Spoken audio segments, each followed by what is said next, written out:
Good morning, everybody. Welcome to the second and final day of InsureTech 2021, proudly brought to you by CN&CO and Cover. My name is Nontusugo Mhlungu, and I'll be your host for this session. Now, yesterday we got off to an amazing start. We had brilliant content, brilliant speakers, and we do hope to continue in that trajectory today through the various robust discussions that will be taking place as we seek, of course, to reinvent the soul of our beautiful industry.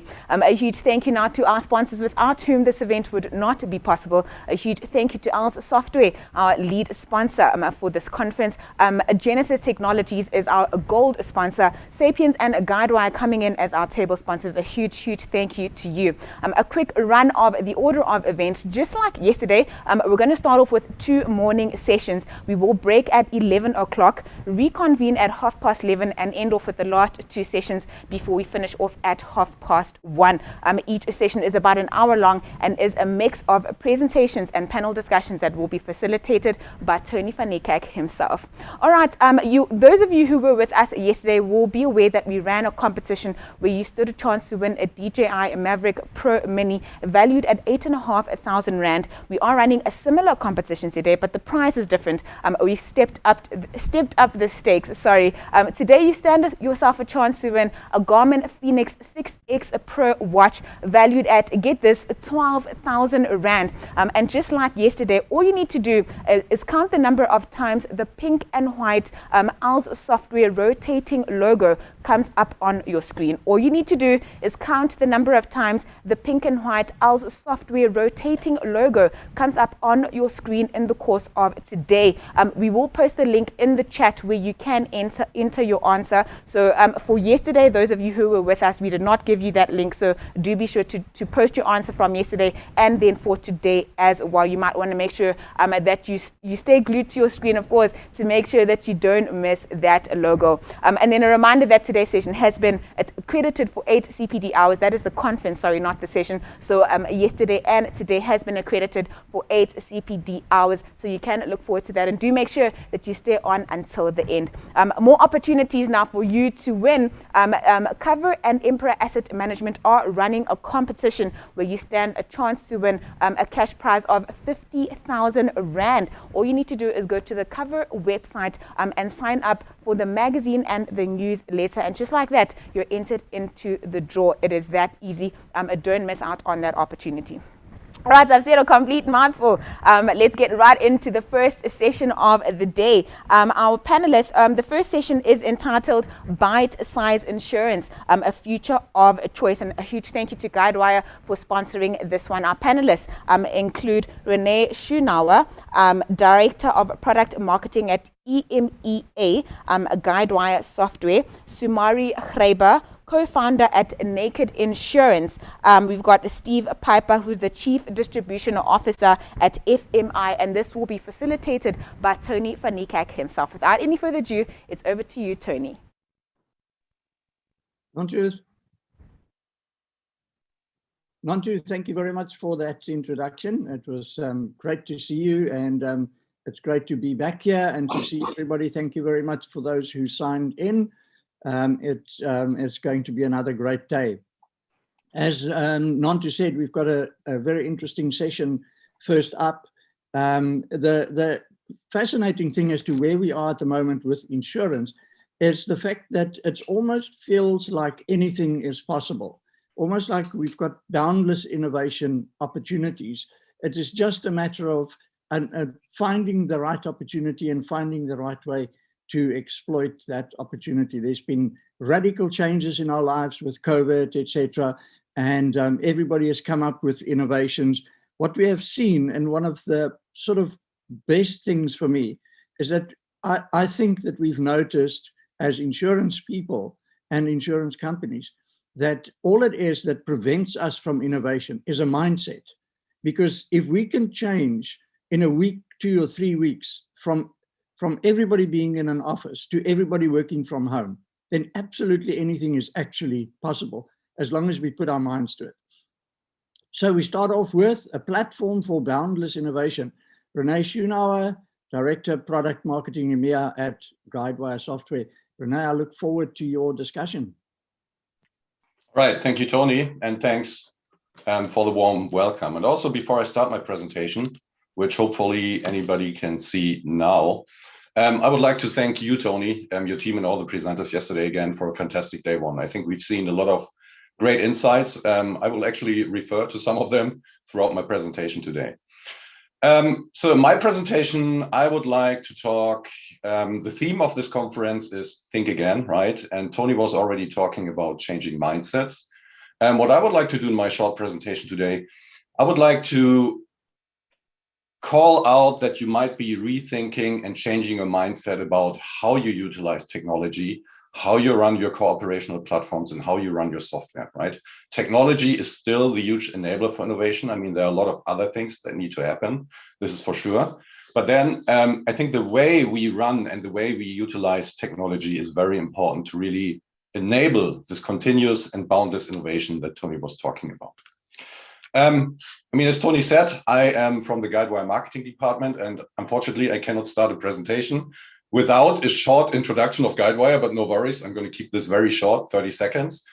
Just a couple of key messages here. Guidewire is in the market for more than 20 years now. We are at the forefront of innovating the insurance innovation for more than 20 years.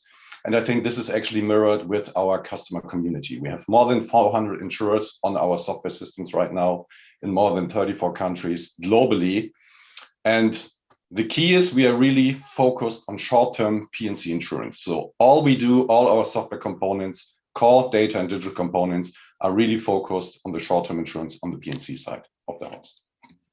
So going into the presentation now, I think we've seen some of this already. We live in this hyper-digitalized world, right? We live in a world where consumers, where policyholders, as your customers, increasingly define the way how they want to do business, right? With mobile technology, the way people are able to do things, they are actually defining the processes, right? They would like to do insurance on their own terms. And what we see here are a couple of innovative examples from throughout the globe.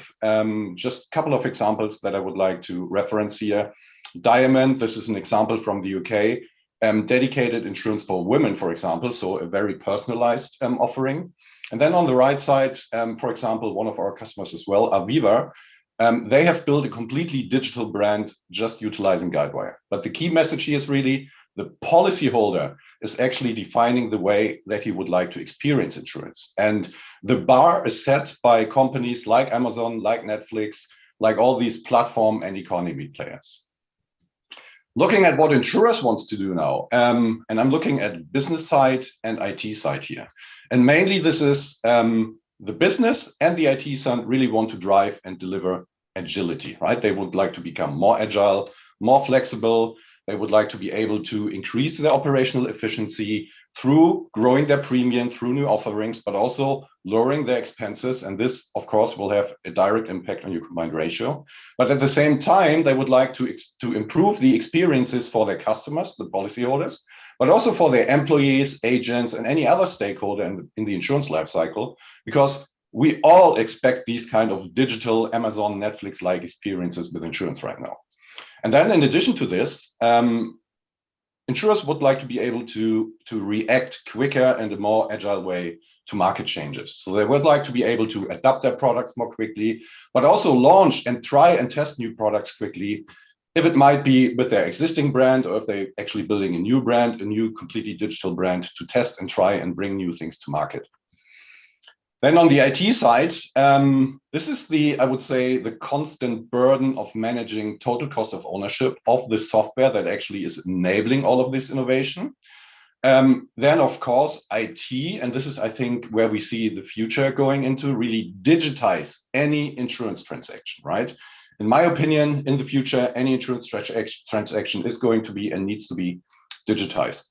And then at the same time, IT needs to enable innovation through the combination of data, analytics, artificial intelligence, and embedding this into the operational processes. I think this is really key, right? There's a huge opportunity from data, from analytics, from artificial intelligence, but the key really is to make all of this available within your operational workflows. So at the end, in my opinion, this all comes down to three attributes that are essential to insurance innovation. First of all, insurance of the future needs to be digital. And I would like to actually go one step further. It doesn't need to be only digital. I think it needs to be omni-channel, right? We saw this in the first presentation yesterday in the morning. 63% of the participants don't believe that robots or technology are going to run insurance completely. And I think this is a true thing, right? There was a comment yesterday from one of the participants. I need to read it here. Human element is and will always be essential in the industry. And I think this is a really true statement, right? Insurance is always a little bit about emotion. If you experience a loss, it could become very emotional. Something we experienced in Germany just recently with this natural catastrophe and the flooding. And I think this is the latest or the last moment where somebody would like to figure out with a digital device. So it's always an emotional moment. But the key is that all these elements would need to be connected, right? There could be something that is started on digital, but then an agent takes over or an employee within your company takes over, right? So connection is another essential attribute. Everything needs to be embedded. Everything needs to be connected. The data, the digital, and the core systems. And then, of course, insurance is increasingly going to become smart, right? I was talking about the benefits of data, analytics, artificial intelligence. And again, the key here is that everything is going to be connected. Connected is an important attribute in another topic, right? We're moving towards this increasingly ecosystem-driven economy. So connection does also need for insurers that you need to connect it to players, stakeholders outside of your industry, probably, right? So if you are a supplier of services within an existing ecosystem, right? If you would like to broaden your market, your sales channels, if you would like to provide your products through other channels as embedded insurance, for example, another key element is that you are able to connect to all these different stakeholders. So a key element as well here is integration capability. So now you might ask yourself, wow, this is all fantastic, right? But how am I supposed to solve all of this, right?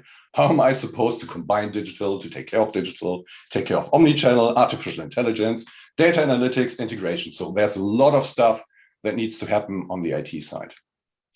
And I think the key to this is really that we move away from the traditional self-managed approach. I'm talking about self or in-house built software, but also talking about standard software that is run in a self-managed mode. So what I mean by this is software that is maintained, hosted by the insurance carrier. I think the question goes away from make or buy more towards buy or subscribe. So I think cloud and especially software as a service models give us a huge opportunities here to keep up with innovation and to provide constant innovation, because the carrier focus in the self-managed mode, as you can see on the slide here, since the carrier has to do a lot of maintenance, right? He has to host systems, he has to provision systems, right? In the software as a service model, all of this responsibility is actually transferred to a service provider. So a software as a service model gives an insurance carrier the ability to really focus on speed to market, on innovation, on delivering really innovative apps and solutions, also integrating data and analytics as differentiators, because this platform is going to provide this in a cloud native delivery model. So I think the key really to continuous innovation is rethinking the way you operate and you run your software, thinking about even running your core system in a software as a service model. And I think what we see right now, this is this wave of digital transformation that we're seeing right now. And Guidewire has always been part of this development, right? About 20 years ago, we did see the transformation of mainframe-driven transactional systems moving towards standard software. This is where Guidewire actually got founded around. This was one of our key missions, right? Providing these innovative, leading software offerings, software solutions to the insurance industry. Right? And this went into this product-led stage of insurance software. This is where insurance companies were able to have configurable packaged apps, but at the same time, they were still responsible for maintaining and hosting these apps. What we see right now, this is what I call the next evolution of insurance software, is we see this model transforming, and as I said before, with all these benefits, into what I would call a cloud-led model. So a company like Guidewire providing a cloud-native platform, a platform that we launched in this new cloud-native way about a year ago. But more importantly, and this goes more towards your IT operations, taking more responsibility and taking a lot of burden away from your company, from your IT in terms of maintaining, provisioning hardware, running the infrastructure, and really enabling you as an insurance carrier to focus on insurance and to provide really these innovative solutions to your customers. Couple of examples what this is going to enable. So as I said, this is going to enable you to engage your customers, right, through personalized insurance. And I think we're going to talk about personalized insurance a little more in detail in this session as well, but also to provide your customers, your policyholders, with the digital and omnichannel experiences that they expect, right? These Netflix and Amazon-like experiences. Also, it gives you the opportunity to innovate faster, right? If you build your software, if you run standard software, you usually don't get innovation as fast as from a software as a service model. Software as a service model means you don't have to take care of any upgrades anymore. And any innovation that comes from your service provider, from your software provider, is going to be available immediately, right? Once the innovative feature is going to be released by the software vendor, it's going to be available. And then you decide if you would like to utilize it or if you would like to utilize it later. And then, of course, it gives you the ability to really grow your business. This goes towards this test and learn mode that I was talking about, really being able to bring digital brands to market very quickly, right? Test and learn. Try some new things, try new operating models, try new products, try new personalized offerings, and bring them to market in an independent way, but maybe also in an integrated way, being part of your existing brand as well. Then another important thing is really embedding analytics, right? I was talking about this before, and the key really is to look at analytics in a holistic way, right? Starting from collection of data, curation of data, then enriching data with external data. I mean, there are a lot of data sources out there. Insurance companies already have a lot of data, but it can be enriched with a lot of external data as well, right? Risk data, other data, location data. I mean, there's a lot of data out there that could be utilized for insurance as well. And the key really is to embed all of these intelligence into your existing operational workflows, right? To make your people really brilliant at the moment. So enable your underwriter, enable your claims adjuster with analytical insights in the moment where they need it. And this actually is going to have a direct impact on your customer satisfaction again as well, because the people working with your customers have more opportunities as well. They have more insights, they have more intelligence about the customer, and this is going to drive increase of customer satisfaction at the same time as well. And then last but not least, another topic that is important with the cloud delivery model, it is really focusing on customer success, right? The software company, the provider running the software for you, right? Hosting the software for you, right? He's focusing on your customer success. And then in addition, you will be able to benefit from simplified integrations, right? Integration is always a huge topic within IT, within insurance. And I was talking about the importance of being able to integrate in this ecosystem environment increasingly in the future. But also talking about ecosystems, it also gives you the ability to use proven InsureTech solutions within what we call the Guidewire marketplace as well, to utilize and integrate them with your system as well. Just to summarize presentation quickly, again, the software as a service approach will enable you to, first of all, innovate continuously for all the reasons I have actually outlined in my presentation today, right? It will enable you to benefit from innovation more quickly, but it will also enable you to take care of all these different things, right? Combining core, combining data, combining digital, utilizing a lot of external services, being able to integrate with other players, being able to bring products to market quickly. I mean, all these elements that I described in my presentation. But at the same time, the software as a service model will also enable you to scale flexibly, right? Assuming you would like to build a new brand in a software as a service model. You can start small, and then if your new brand should be successful, you can scale this system, this software together with your brand and together with the success of your brand, right? And then last but not least, one thing that is always important for insurance companies, it enables you to operate securely, right? The software as a service model takes this burden of IT security away from you as well, right? I mean, you're, as a company, you're still responsible in terms of processes, data protection, but the supplier actually enables you with all the technology, with all the latest technology, to make sure that all your customer data, your operations, and everything else is safe and secure. And this is where I would like to end my presentation. Thank you very much for the attention so far. If you would like to connect, feel free. You're going to find me on LinkedIn, Twitter. And now I think I'm going to hand it back to Tony, and then I look forward to the discussion later. Thank you. Thank you very much, Renee. That was very interesting, lots of food for thought. And yeah, I think an exciting part of where we are is the software as a service because of the flexibility that it allows us.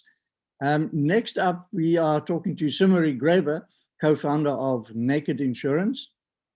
Her presentation's titled, How Personal Can You Get? And I suppose you can't get more personal than naked. So Summary, over to you. Morning, Tony. I see I'm not prescribing to the nice background, so you guys are just gonna have to live with the Harry Potter stuff in the back. I guess we're living in interesting times. It is my first presentation that I'm doing in my slippers. So interesting times that we actually live in. Let me just share my screen so that we can get going. Why is this not working? Okay, cool. We've got it. Cool. So as I was introduced, I'm Sumri. I'm one of the founders of Naked.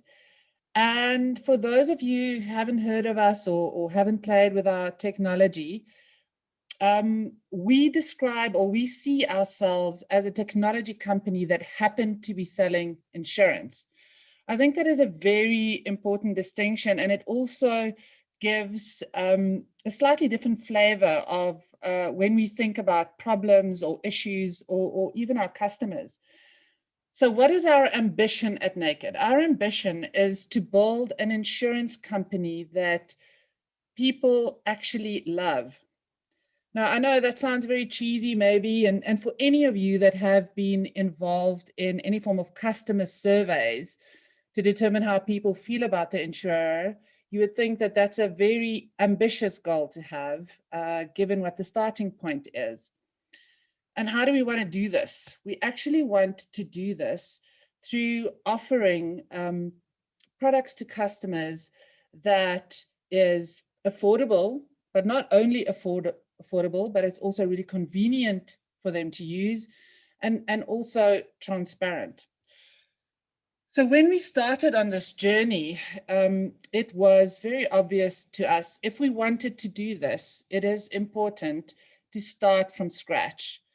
Not only start from scratch in terms of the system and all the various parts of it, but also that we start from scratch when we think about every part of the value chain. It's almost like knowing anything about insurance is a bad thing, which is a little bit ironic because I've been in insurance for over 20 years, but that is the mindset that we bring to everything. Now, if you think about why is this thing not going down? Just click. Don't worry, it's working.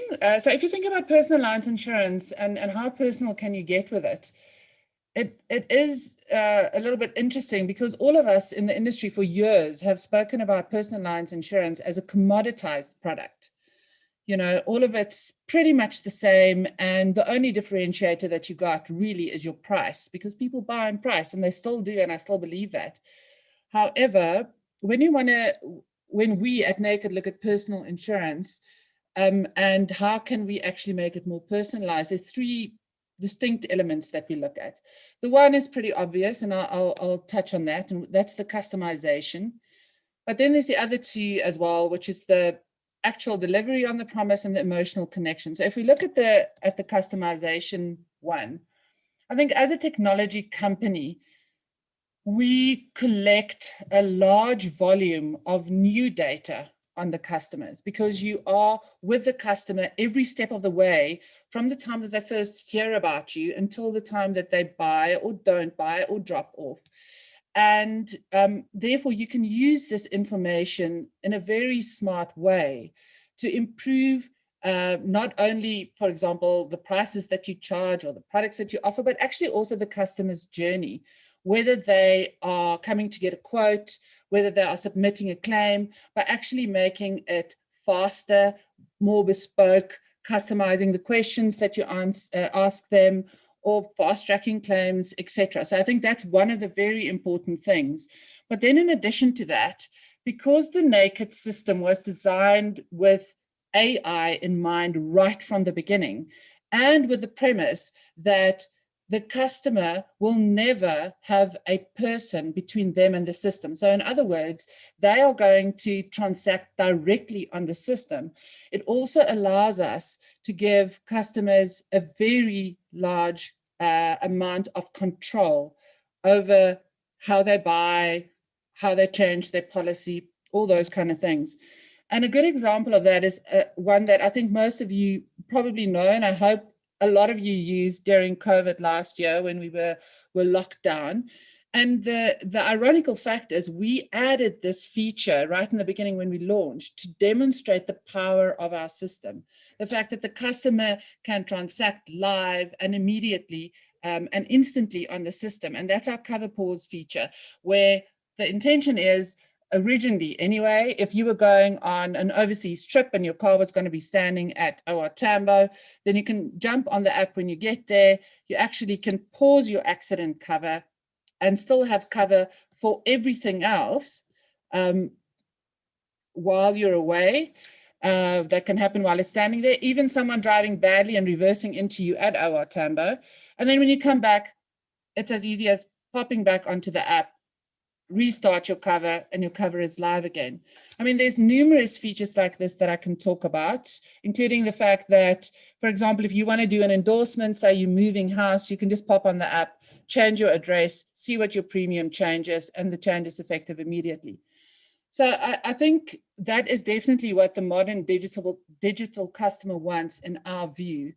But if we can briefly just focus on the other two elements that I'm showing here, which is actual delivery and the emotional connection, and these two is very close to my heart, and very much part of what we believe in at Naked. Now, in the beginning, I spoke about the fact that we want to build insurance that people actually love. Now, in my prior life, when you spoke to customers about how they feel about the insurance company, most of them would express quite a large amount of distrust. The fact that they're not 100% sure that the insurer will actually be there on the day that they need them to be there. And for us, it was really important to address that particular concern. And secondly, I think if you want to get customers that stay and have longevity, it is important that they have an emotional connection with the company as well, that they believe in what you're doing and that they feel they're making a contribution through being part of your organization. And that's where the emotional connection comes in. And these two are actually very much intertwined in our view. And as I said, we are re-looking at every portion of the value chain, and that also includes how we actually make our money. So we've changed the way that our business model operates, in the sense that we take a flat fee and the rest of the money goes into a pot to pay claims. So you can ask, what does that change? Now, the big thing that we believe that is causing this lack of trust that customers have is when you finally, after years of paying a premium, you have an accident, you contact your insurer, every rand that they pay to you is R1 less that goes to their shareholders. Now, what does that cause? That causes friction, right?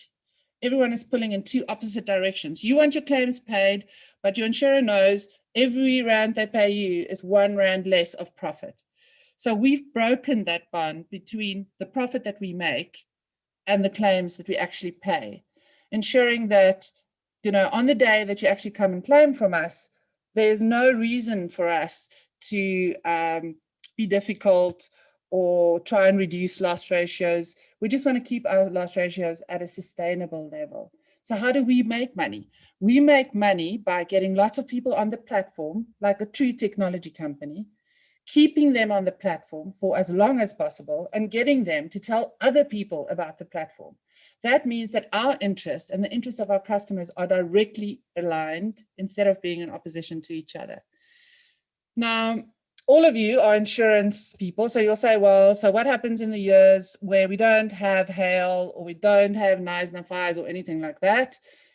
Insurance goes through ups and downs. So in some years, there will be money left in that pot. So traditional insurance model, you will take that as your profits. But we don't do that. We use that to actually contribute to causes and communities that our customers choose and care about. Hence creating that emotional connection that I was talking about. And that's the naked difference. So our customers, as soon as they sign up with us, they actually get to select a cause that in good claims years, the additional money in that pot can go to. Now, then if you have all these three things, and we've actually seen it play out since we've launched Naked, you actually get a fourth element of personal behavior, and that's actually sharing. So if people feel they're getting a very personalized, amazing experience at a very good price, and they're buying cover that actually delivers, and they have an emotional connection with it that makes them feel as though they're contributing more broadly to society as well, they will tell their friends about it. And we have seen that. And that has actually a beneficial cycle, both for the provider as well as for the customer, because not only are they helping us reinvent the way in which you sell insurance, but they also allow us to reduce marketing costs, which flows back directly into, again, much more affordable product going into market. So that is what I have got to say about this. My husband always tells me I can never stop talking about what we're doing because I'm so passionate about it. So I'm looking forward to the discussions, and yeah, thank you for the opportunity. Thanks, Tony. I'm handing back to you. Thank you very much, Sumari. That was very interesting. And yeah, definitely. I mean, I've got some questions for you. And so make sure that you are ready for a couple of interesting questions that is coming up. And you know, I'm always ready, Tony. I'm always ready. Brilliant, brilliant. Next up is Steve Piper, Chief Distribution Officer at FMI.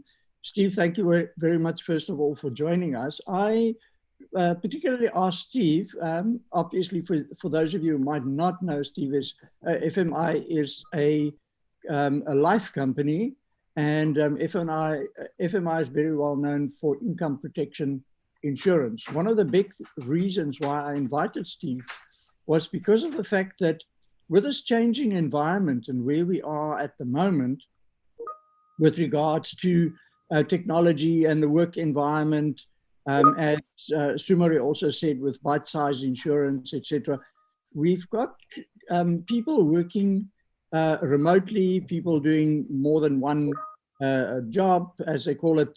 People have got various hustles, etc. And the need for insurance, specifically life insurance, income protection, etc., is changing. And people also want that sort of a bite-sized thing. They want to know that they are actually insured for their different circumstances, rather than just have a life policy or a disability insurance policy that pays out one day in a lump sum. So without further ado, Steve, over to you. Thanks, Tony. Appreciate the time and the opportunity. And I have a bespoke background behind me, so I hope you can see that. Thanks for this, and I'm going to keep it fairly brief because I realize we're up against it time-wise, and I'm looking at things from a slightly different perspective this morning. So, really, just a few slides to share with you around this entire new kind of employment landscape, I suppose is the best term for it, where we're seeing the rise of the gig worker.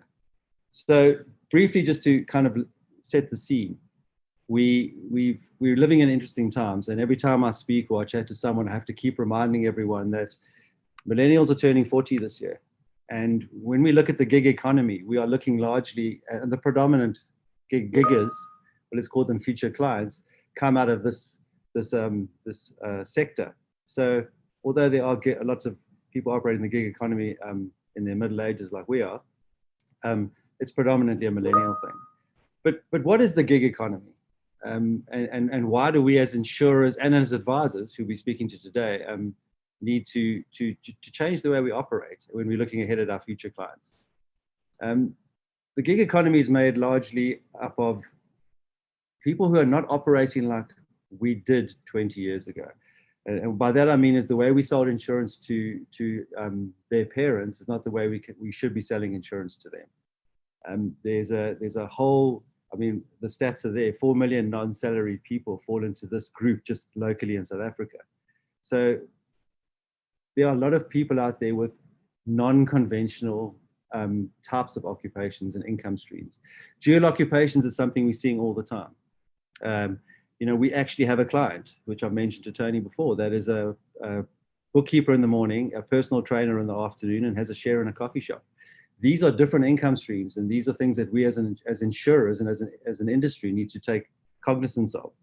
And it leads into the whole multiple income streams. There's various ways of people earning income.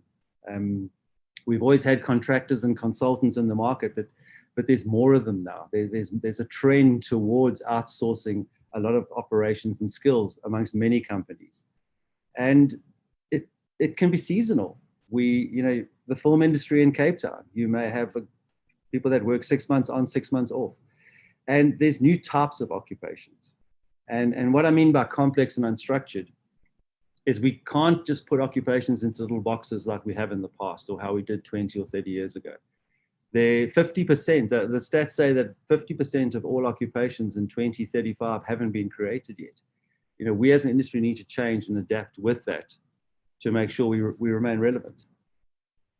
So why is it important that we as an industry change? And to be honest with you, it's part of this entire digital transformation that is happening at the moment.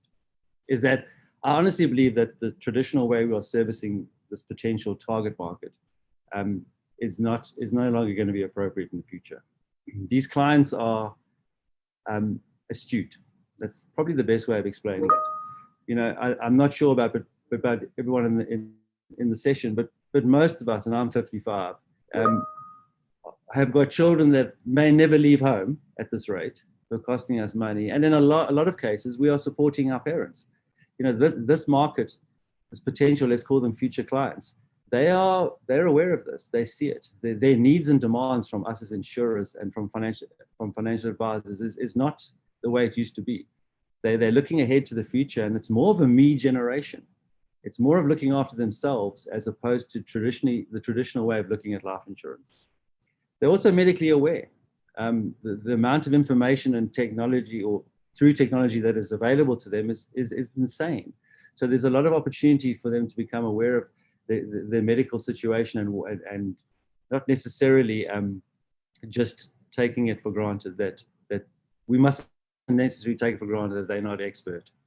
And as everyone's mentioned yesterday and today, this is a digitally receptive market.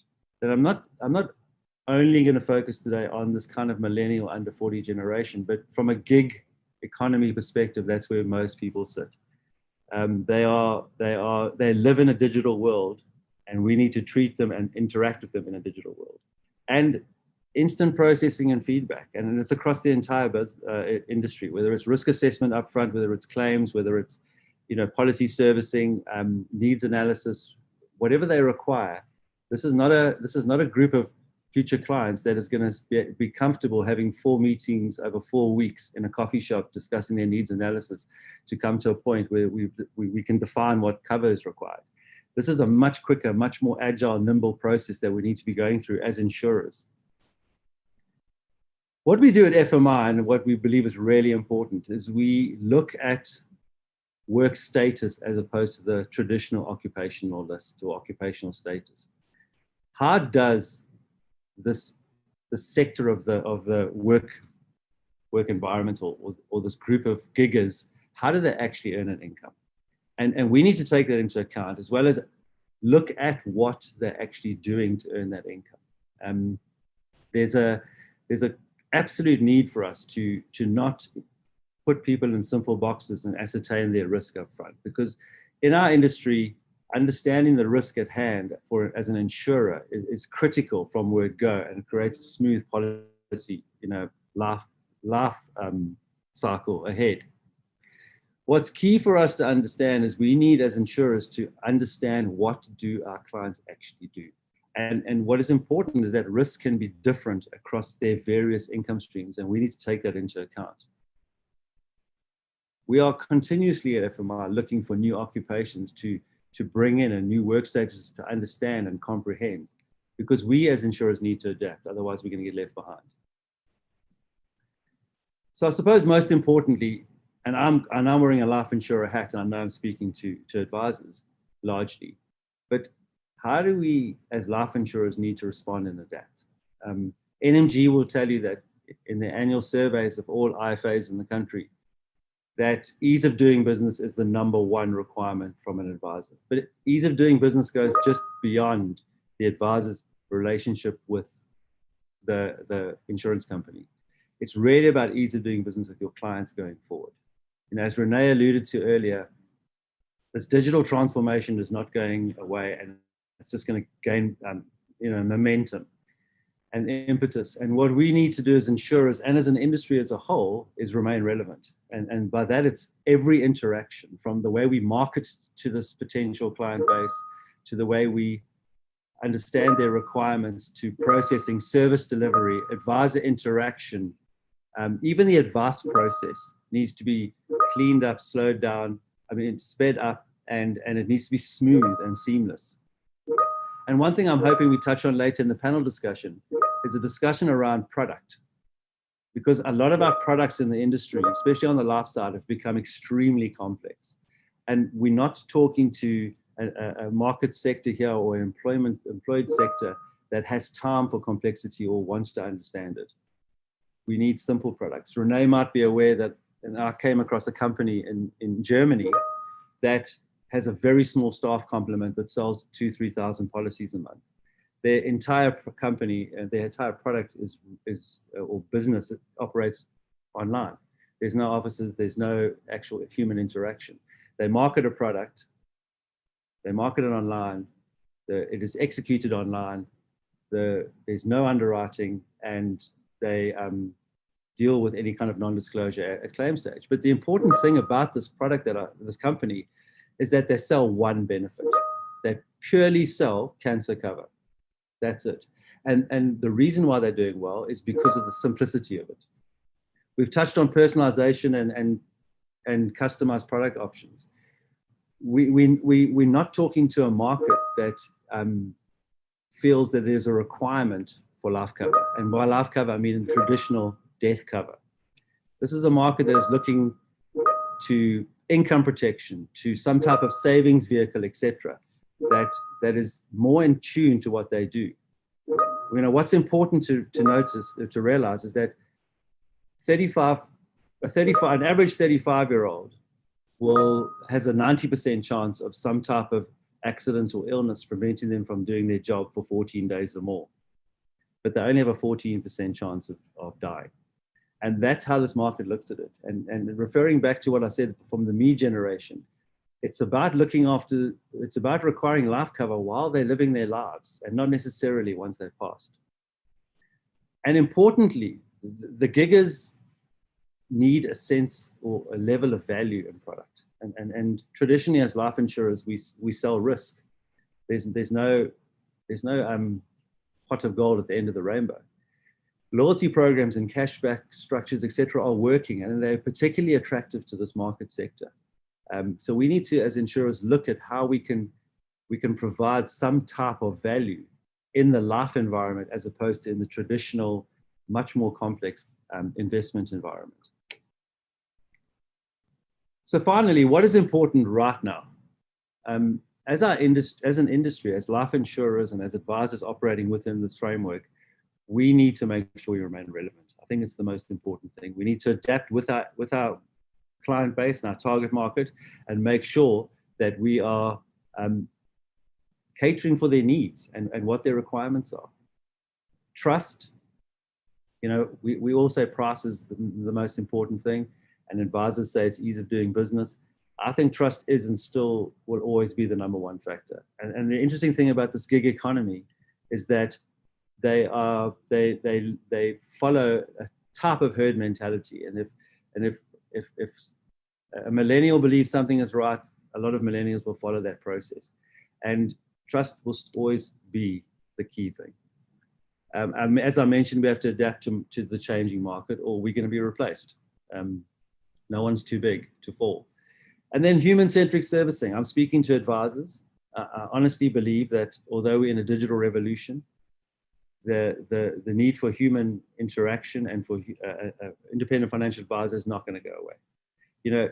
We may be talking to future clients that are doing things later and having children later and getting married later and don't see the need for life insurance and do see the need for income protection or some type of savings vehicle.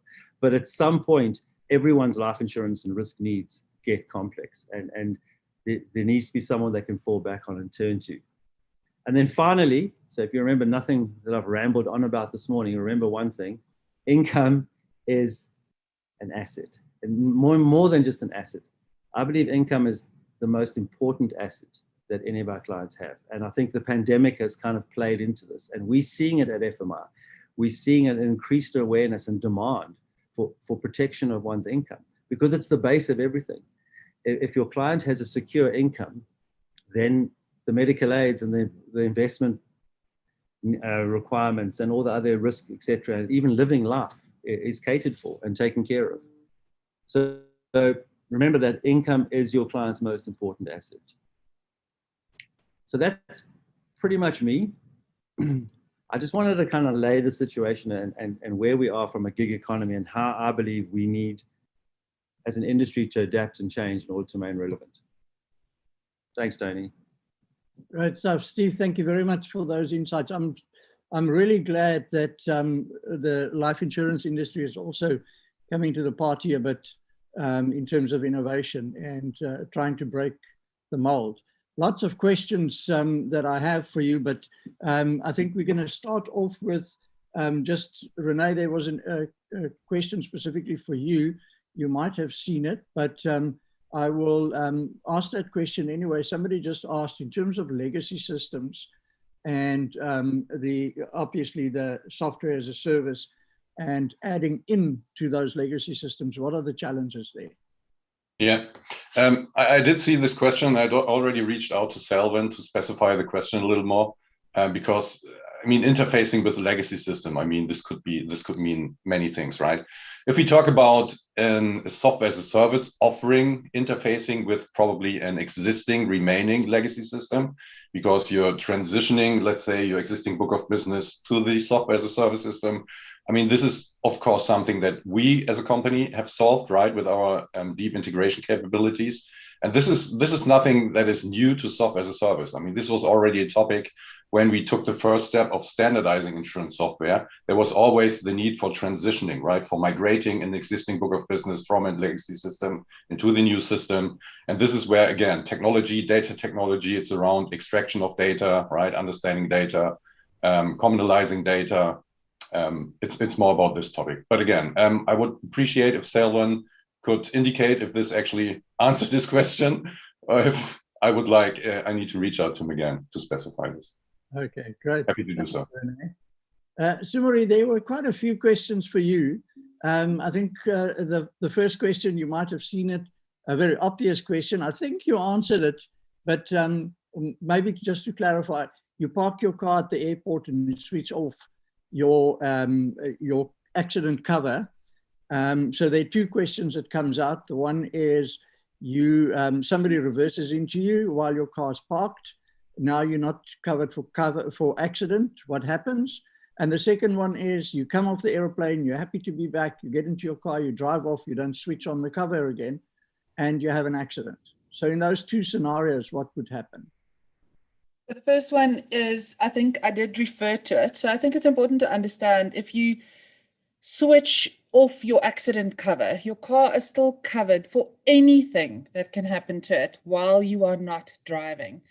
That involves stupid people crashing into you while your car is nicely parked at OR Tambo, them doing a repair to one of the lights in the parking lot and the light falling onto your car and damaging it. So it's still covered for all those things. It's just not covered for you driving it and what could happen to it while you're driving it. So I hope that answers that one clearly. And then the second one, yes, I agree that that is definitely a risk and something we're looking at. I can talk about how we've been handling it up until now, because we actually haven't had many instances of that, and we haven't actually to date refused any claims based on it. So we can see any interactions that you've had on the app, right? So basically, if that incident did happen and you told us in your claim selfie that this is what happened, we can actually go and check. You switched off your cover at this stage. You can show us you had your flight, you got back, you forgot to switch it on, and we do honor those claims. So yeah, the intention is not, I think the important thing to get back to here is we don't, our claims desk start from the premise, and I know if anyone who's worked in claims, and I have worked in claims, that people are telling the truth rather than the premise that people are definitely lying until we can prove that they are telling the truth. Yeah, slightly different mindset. Great, thanks, Marie. Steve, a question for you. And yeah, this is an interesting question. We've been battling in the financial planning environment quite a bit. You know, when you take out a policy, there's about like 16 or 17 pages of regulatory stuff and things that you have to sign and documentation, etc. That's besides just the actual F&I. How much of the F&I requirements, requirements, can you solve with systems and with your technology processes, etc., to try and get to that ease of business? I think Renee could probably answer this better, but I'll give it a try. We're going through this exact thing at the moment at FMI. We introduced our digital client application form, which is making this entire process of applying for life insurance digital. But at the same time, we are carrying some legacy. So you're running two systems at the same time. But what really is important is that all the players in the industry are accepting the fact that we need to address this issue and change. So we've gone from, I mean, you can see what we've achieved in the last year and a half with digital signatures and processing of information, and you don't need to actually sign anything now. You can just acknowledge receipt or tick, and it becomes a legal document. So I think there's a whole lot of change that's happening, and the FSCA are supporting that.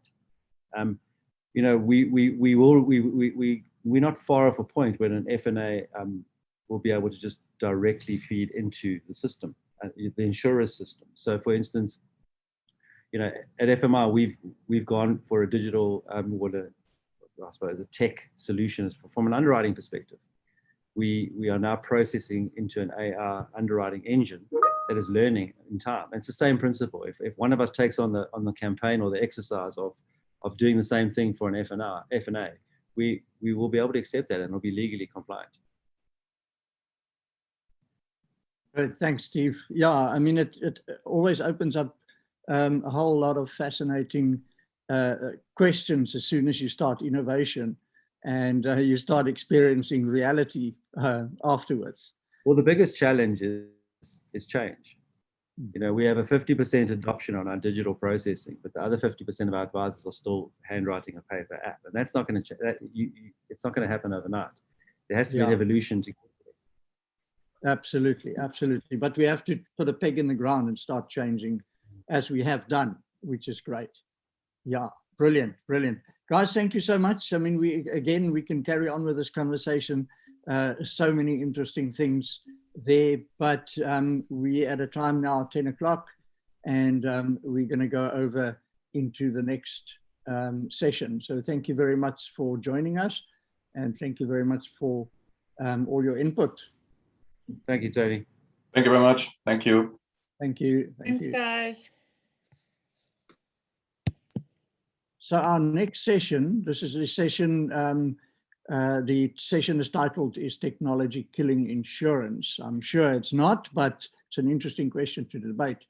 And it's all about risk management, the role of insurance and the insurance industry in terms of risk management, but how far does risk management go before you don't need insurance? And so there's quite interesting questions that come out in that regard. So we've got three really interesting speakers, people well known in the industry. Herman Skuman, the CEO of Guardrisk. Herman, welcome, and thank you. Tony. Good to see you again. And Herman, always interesting to talk to you about alternative risk transfer and all of those sort of things.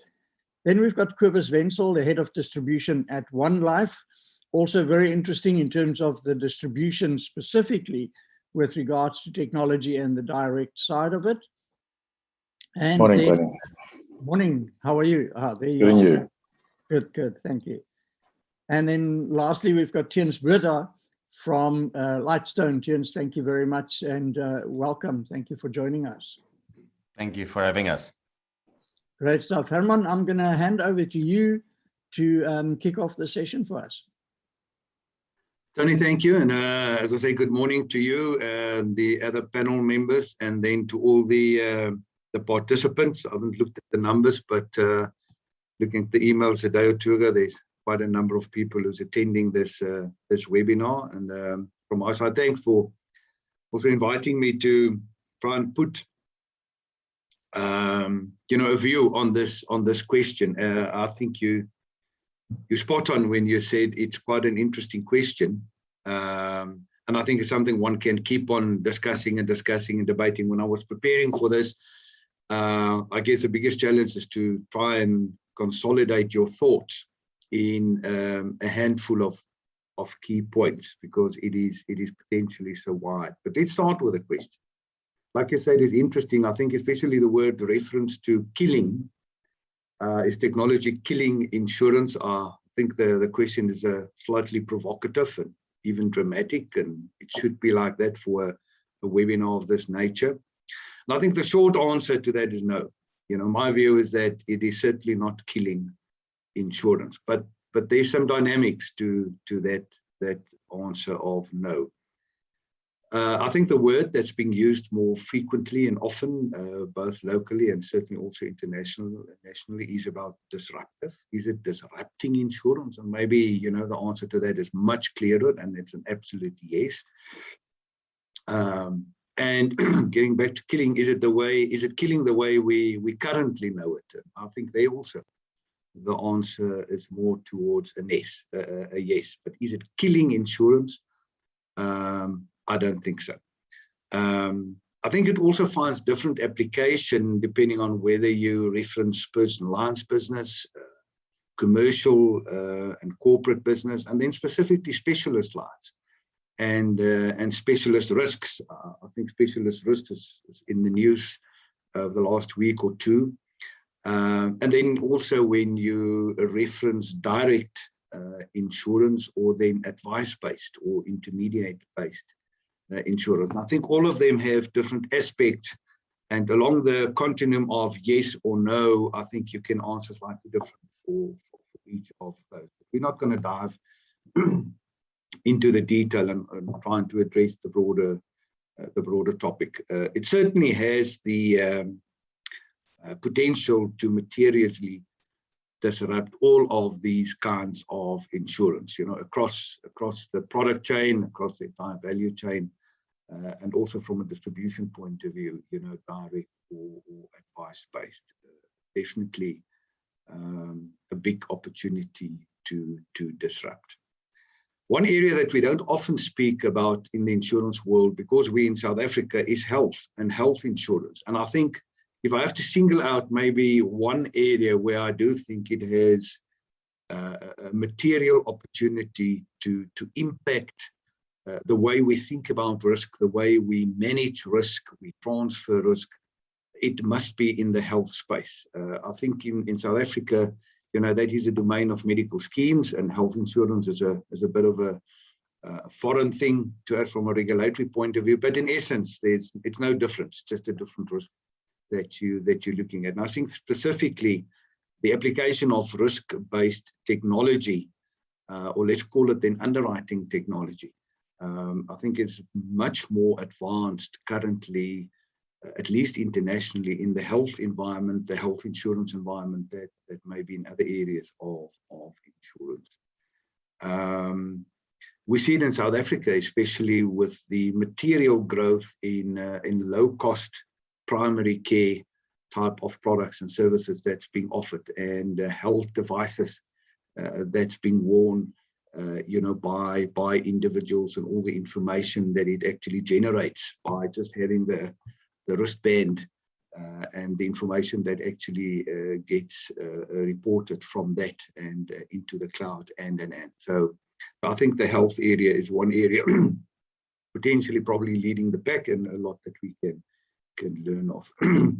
There's quite a lot of academic and research literature and studies that certainly support the view that tech is going to disrupt, if not already disrupt, insurance to quite a large extent. And I think the answer to that's overwhelmingly yes, if you look at international research, specifically from a risk management and the transfer point of view.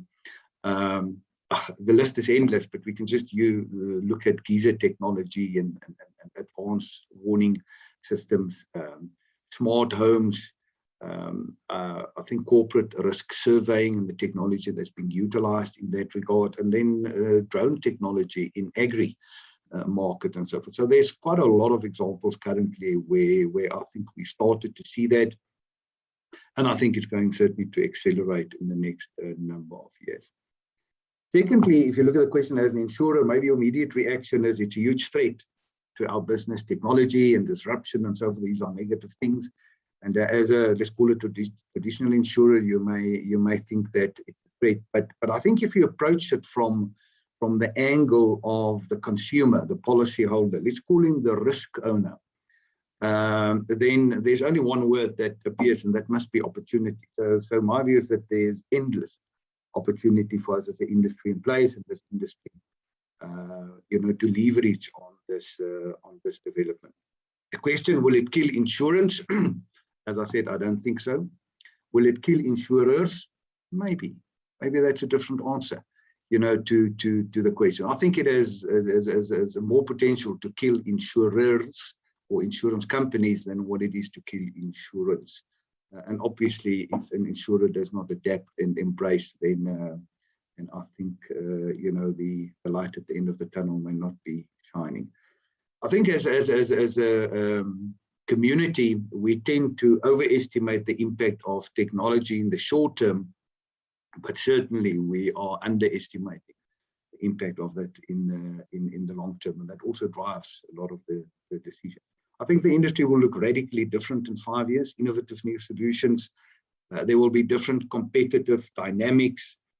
And I think there will be major change in the profit distribution, along the entire value chain. It will look very different to what we know now. Turning specifically to the question of risk management and transfer, I think we cannot consider the impact of technology on these without referring to the importance of a solid marriage between technology and advice. And I just heard one of the previous panelists also talk about the importance still of advice. I think in personal lines, we may want to call it lifestyle advice, going forward, whether it's life business, short-term or health business. And in the corporate and commercial world, it's risk-based advice, so lifestyle advice, risk-based advice, pretty much the same thing. But the marriage between technology and advice, to me, is probably where the answer lies going forward. I think there are critical drivers in the risk ecosystem that will certainly increase the need for materially enhancing the application of technology. In the risk advice process, we can just think about climate change, environmental issues, pandemics. We're right in the middle of one, societal, political issues, data security, the very new technologies that we're applying and embracing currently. Lots of new risks that is actually emanating from that, and advice around those risks and those new risks appearing, I think it's important to differentiate going forward.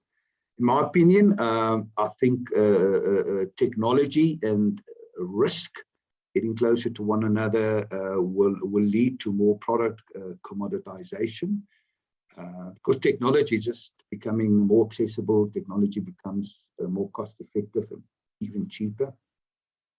And I think the real only competitive differentiator will be around service and advice. I think, these developments will certainly set the table for new partnerships between risk or lifestyle advisors, insurance product providers as a second party to this partnership, and then tech suppliers. Those three key elements in the new partnerships going forward. Let's be more specific. Let's call the first one a broker or an advisor network. Then second, from a tech point of view, a platform provider or providers, in other words, software as a service. And then the third one, I think, is a trusted consumer brand. And let's for now say it is a financial services consumer brand. It may very well be a retail brand as well, but I think those three elements in terms of new partnerships going forward, will certainly set the table for entities or businesses to win, or insurance to win. I think it will lead to new business models, and those will change certainly the dynamics of the industry as we know it today. Finally, it will be about, who will be the best contender for the client relationship. And when I talk advice, I'm not talking about face-to-face advice necessarily. I'm talking about the application of tech in advice. So the contender for the client relationship, I think, will come out on top. Is it the product provider as we know it currently? I'm not so sure. I don't think so. Service and advice, as I said, could potentially become the differentiators going forward across all the businesses, whether it's, on the personal line side, because the changes in the risk environment creates a massive need for proper risk advice. Right, to summarize, Tony, I think insurance and risk transfer, another word maybe in terms of the context of this, will survive. No doubt, albeit in a very different form. Insurers may not. All of them may not survive. I think insurance is a science and a technology in itself, and maybe a bit controversial, but I think tech providers or software providers need insurance skills, just as what insurance need software skills and tech skills. And maybe stick my neck out a bit, I do think that the software providers probably need insurers a bit more than the other way around. So on that note, I think that's my intro. Thanks, Tony. Great, fascinating. Herman, thank you very much for summarizing that for us very well. I agree with you that it's quite a big topic, a very interesting thing. I know that originally in the Bible it said there's nothing new under the sun. And it's always just an adaptation of what already was, and making it more efficient, making it more reliable, etc. And we are quite innovative as an industry, and we will probably keep being innovative and using what comes our way. So yeah, thank you very much, Herman. Very, very interesting. On that note, when it comes to, Herman also mentioned about service and how are you going to compete and differentiate? And we used to say in the industry that insurance is sold, not bought. And I still believe that insurance is sold and not bought. And again, nothing new under the sun, but one life just sells differently. And in other words, just make sure that we don't have to own the client everybody has access to the clients, but it's the one who gets to the client in the most efficient way. So Quibus, on that note, I look forward to hearing what you say. Thank you, Tony, and good morning to all the delegates as well as the panelists. I'm just going to quickly share my screen, and please tell me if you can see it.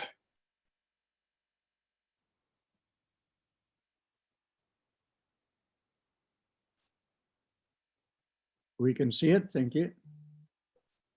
Okay, just quickly put in presentation mode. All right, so is tech killing the insurance industry? Well, for some of us, just a mere thought of 4 hours is a very scary one, but it shouldn't necessarily be. This new era of innovation and technology will and has already enhanced human and tech collaboration. It already unlocked new market opportunities and fueled growth across the global economy. But let me give you an example. We all experienced what happened in December 2019 when the world changed, when this coronavirus pandemic broke out. And we were literally catapulted overnight into the new norm, and we were forced to challenge our old world and think differently about the new world. But as I always say, in the face of adversity, there always is an opportunity. This new norm brought about a new ecosystem and new business and new insurance business models due to clients having adapted faster to digital solutions than expected.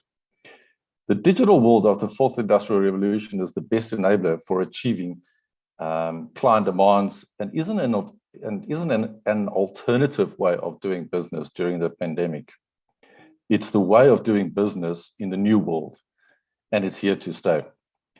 In the insurance world, digitalization has provided many benefits to product solutions, underwriting processes, onboarding of clients, customer servicing, claims processing, pricing, and ultimately leading into cost efficiencies.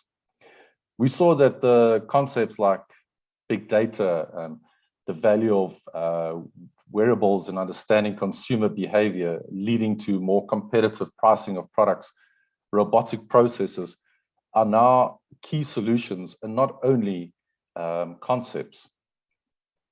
But before we unpack how the insurance industry enhanced its, call it so-called new world, or rather embrace the so-called new world and tech innovations, let's firstly reflect on the current insurance gap and then how tech can enable us to close that insurance gap. So according to the 2019 insurance gap study, which measures the insurance gap for life cover and disability in South Africa every 3 years, we're currently sitting at 34.7 trillion rand. But what I want you to do, and all the delegates, is to consider the following. So an average South African family needs 1.6 million life cover to maintain their standard of living if that income earner dies. However, the current active life cover on average for a family is 600,000. So how do we close the gap? And that means that, unfortunately, that specific family needs to reduce their income or expenses by 32%, or that they need to generate an additional income of 5,362 Rand per month. So there's clearly a demand for insurance products and solutions to be uniquely and accurately priced, but it has to be based on the client's life stage, health, and very importantly, which we sometimes forget, is to optimize the client's affordability. And this is whereby we can leverage human as well as tech collaboration. And it's a very, very powerful business proposition. So let's unpack some of the tech innovation and some of the insurance companies that have already started their journey and how they've disrupted it. So when you compare it to the impact on the insurance business model, I'm just going to highlight a couple of initiatives that companies have already put in place. Firstly, embracing predictive analysis of data. Using predictive analysis not only allows for data review, but more importantly, it gives the ability to form more predictive customer behavior patterns. Additionally, it aids in calculating risk factors associated with the sector, like fraudulent claims or the propensity of cancellations by existing customers, which are a hindrance for insurance businesses. Another point is using artificial intelligence and big data. We're already seeing long-term insurance placing a significant investment into data analytics and modeling techniques to enable quicker, better, and more convenient insurance take-up.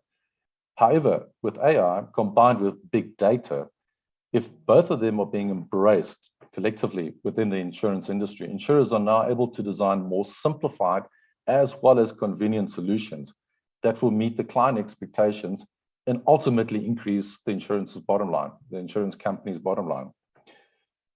When you also look at diverse communication channels, any key change in this space is intrinsic focus and simplified communication. And whether it's through the form of, call it chatbots, or could potentially be social media, customers expect efficient service with enhanced experience, expertise, and personalized value that digital platforms can deliver.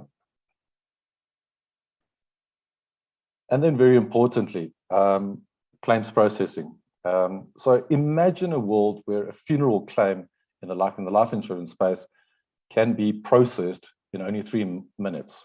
Now, this has been made available through robotic claims processing and automation across the insurance value chain that have allowed for less documentation, more convenient claims handling, quicker turnaround times, and more productive claims agents and less processing time. And when you consider and you think about life insurance companies and the industry, after all, life insurance companies should not only provide peace of mind to the policyholder at the point of sale, but also honor the promise that we will process that claim over the shortest period of time when that individual is no longer around. So let's look at products and services that are available currently in the industry and how, call it a change in the ecosystem, have evolved. So the ecosystems within the insurance industry have expanded to other industries. Partnerships have been formed across different industries that brings life insurance, technology, and science together in a simple way through health programs. For example, through a sophisticated lifestyle monitor and management system on a wearable and app technology that tracks and guides heart activity, sleep, and monitoring overall well-being, clients can therefore make better choices regarding their well-being and enable consumers to grow their life insurance. But I want to emphasize this again. There's a clear demand for insurance products and solutions that uniquely and accurately priced based on the client's life stage, health, and optimizing affordability. But once again, it's human and tech collaboration. So if you were to go into the financial advisors world, and what you see there on the screen is the sales process pre the pandemic, which Swiss Re highlighted in one of their reports, that it can take from first appointment with financial advice that's given, following up, do the financial needs analysis, provide then once again advice. If it is a broker that's involved, he will put forward multiple insurance companies' quotes as an example to the client. Then the underwriting process will start. And the underwriting process could potentially take, previously mentioned, quite a number of forms that need to be completed. Once the underwriting has been completed, then the client needs to go for the medicals, and hopefully the insurance company will either accept, it could potentially be a loading on the client, or it could potentially be a decline. But this entire process, Swiss Re highlighted pre the pandemic, could potentially take about, say, 3 to 5 weeks. It is how do you enable the financial advisor, in this case, to optimize and making sure that the client has got a favorable client experience. And this is where digitalization is a critical, important role to assist us there. So globally and locally, and you mentioned it earlier, Tony, that life insurance, whether it's global or local, is still predominantly being sold and less bought by consumers. Even with enhancements in digital technology and the ease it brings, people still want to interact with people. And we don't see that that is going to change in the near future. You see the rise of self-fulfillment digital platforms, but I want to put the emphasis. People still want to interact with people, but you can have a world of human and tech collaboration. So digital platforms enable the following for the intermediary. So let's quickly look at the sales process. That very long, lengthy, drawn out sales process that we spoke about earlier, it can now be simplified in a digitalized sales process. The entire industry has realized that consumers want quick and easy solutions, and they also want the insurance provider to deliver direct channels to interact. Simplified and convenient sales processes that speak to the financial needs analysis and outcome in real time. No longer do you need to have a financial needs analysis being captured on a piece of paper. You can all have it captured on a digital platform, and you can immediately get a real-time outcome. It's also, the next component is the underwriting. So there are also quite a number of insurance companies that have embraced intelligent and automated underwriting processes with the real-time outcome. The intelligent underwriting process supported by AI ensures that the insurance application process is convenient, uniquely aligned to the needs of the client, and very importantly, is accurately priced. Then, ever since this world of ours changed so significantly due to the pandemic, people want to stay safe and keep safe. So remote acceptance, electronic signatures, as well as video engagements. So the world has changed, and people often expect to complete transactions remotely. But the role of the financial advisor is still important in engaging with that specific client. So the personalized aspect can be kept with financial advisors and urge them to make use of remote interaction processes, but also to engage with technology like video engagements, as an example, with the client to ensure that they are still getting that personal touch. And then we also mentioned earlier that there's a significant compliance burden, and it's how can technology specifically satisfy and aid the financial advisor. So on this digital solution, you can capture the record of advice. Once that policy schedule and the client has rather agreed to the policy, you can then immediately capture the financial advice in the record of advice, and that will then be emailed directly to the client in real time. And this is just another example of bringing both human and tech collaboration together. Then, very importantly, is in our case, we also use cell phone triangulation with remote acceptance. What does that mean? That means that wherever the client accepted that specific policy, whether it's through the OTP or the electronic signature, that we use cell phone triangulation to determine the exact GPS coordinates. That will then protect the financial advisor, but also at the same time, the client of acceptance and where that took place. And you can complete this entire process. Remember, we spoke about that Swiss Re report pre-pandemic of 3 to 5 weeks. Now you can complete that process in just 35 minutes. So the question is, or rather, the answer to the question, is tech killing the insurance industry? It's pretty obvious. It's a definite no from our side. Thank you, Tony. Thank you very much, Steve. Again, lots of questions coming up there in terms of the actual advice and the intermediation that might flow from this, but we'll get to that at the end of the discussion. Thank you very much for that. Just letting everybody know, please, if you have any questions, send us through your questions so that we can have a look at them and make sure that we can get to the presenters for that. Next up, we've got Jens. Jens, thank you for taking the time to be here. I look forward to your chatting.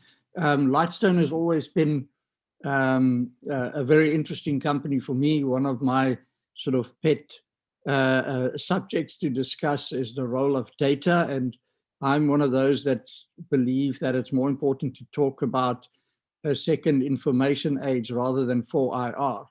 And you guys are all about information because that keeps the world going around. So over to you. I look forward to your presentation. Thanks, Tony. It's always nice to be the last person if the predecessors also had the same theme in mind. It's not so nice if you are different from them. So luckily I can say when I'm sitting here, Herman and Tony, Herman and all the other contestants earlier today, Kobus and everyone, I think we're all on the same page. And the question is often that if we're from the same industry and the youngsters, like we spoke about the millennials, and look at us and they say, but because you're in the industry, you're not seeing this. Do you really understand what disruption is coming your way? It's always easy to make that comment. But I think technology has changed everything so far in our world. So, if we just think about the last 60 years, how the world has changed with technology, it has expanded more than it has killed industries. We always think about the small cliches that we're talking about, and I luckily do have the same concept and the same theme as Herman and Kobus has had before. So before I go further, let me share my screen as well. Let's see if I can get in there.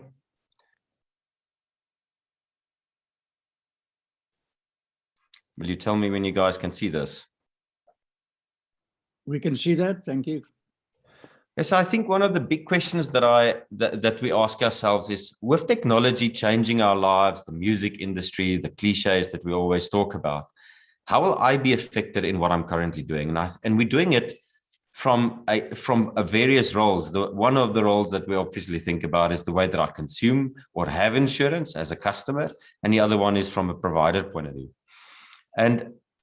But the question also could be asked differently. So we ask, how can we be affected? But we can also ask, what can I now be enabled to do more of because of technology? And the two previous speakers definitely opened our world and our minds according to what can happen in that space. Let me just see if I can move this on. Thank you. So the three questions then that I would like to ask today is technology killing insurers or the industry? That we've, I think, dealt with very well today already. Is technology affecting the way that insurance is consumed? And I've got consumed there in a bit of a quote there, for the reason, in the past, it's always been I've owned policies. Now I'm interacting much more with my policy. And lastly, is technology affecting the way in which insurance is bought or sold? So let's take the first one. Is technology killing the industry? So if I were to think about the way that the underwriters think about the world, let's just call it vehicle insurance for taking an example, we would segregate out areas like countries in the past, and when technology came into play, we would segregate out provinces, later cities, and later it happened that we can take parts of a city and we can look at certain parts of a city and see where the risks are more. And I've even seen, and I've spoken to people before this conference that said that they saw technologies that can show small bits of roads that insurers can now map in the UK to see what part of this road is more likely to have collisions than others. Now, is that disrupting the way that insurance, or is it killing them, or is it just opening up more from an underwriting point of view that they can do with insurance? So obviously, Tony, you've spoken about Lightstone and the role of data. I think that predictive analytics, as we've heard earlier on, and specifically artificial intelligence, is helping way more with decision support on the underwriter's part. We'll get a little bit later to how we consume it, but it's definitely a great way in which we use data and information to help insurers think about predictive analytics, to do decision supporting, and to match products to the specific insurers in the specific areas that we go into. But also, if I think about a triangle, and I didn't put a triangle up on the screen just for the purpose here, but if we think about a pyramid, where the top of the pyramid is the traditional buyers of insurance through traditional products, what other products and opportunities are being opened up by understanding and tracking risk more? There's more needs and more products. So from an underwriter point of view, I definitely think that technology, and the two previous speakers definitely also focused quite a bit on that, is allowing insurers and underwriters to be able, when they do adapt, to be able to sell and have more products from their part. But, and I definitely don't want to delve this, if we just look at the events of the past couple of weeks in our country, and you've all seen this from in various forms and guises, technology is not taking risk away. Technology is not negating risk. If there was any technology that could have prevented what happened in the past couple of weeks, and nobody spoke about it, and I'm actually happy that they didn't, because I also didn't want to, but just in order to make the point, I think it's really important for us to understand that risk is not negated by technology. Risk is often better understood or even revealed by the fact that technology is more present. So if we then think about how the way that we consume technology, can an insurer, for instance, put an app on my phone that look at the way that I'm driving? We all know those products that exist today, but can they also change the way or the route that I go so that I would go around certain parts? Now, a little bit of a tongue-in-cheek picture here, having a person driving while holding a phone, trying to reduce his risk when the insurer tells him, please don't go down this road. I don't think that's necessarily the way that it would go. But for us, technology is definitely interacting and allowing underwriters, and the way that people who own insurance policies are interacting with those policies. There's a ping on my phone. Let me just quickly see who wants to talk to me. It's my bicycle who just left a geofence in my area. I've put a little tracker on my bike, and my son is riding my bicycle today, and he's just left the area.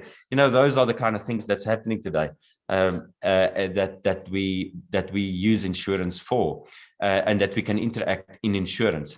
It allows also for smaller payments, and we spoke with the Naked Insurance presentation. We spoke about the fact that insurance could be, sold more on the space when I need it at the moment, especially in the gig economy. Thanks, Steve, for referring to that. It was great to see that everybody understands that the way that we interact as consumers with insurance has impacted our lives much more.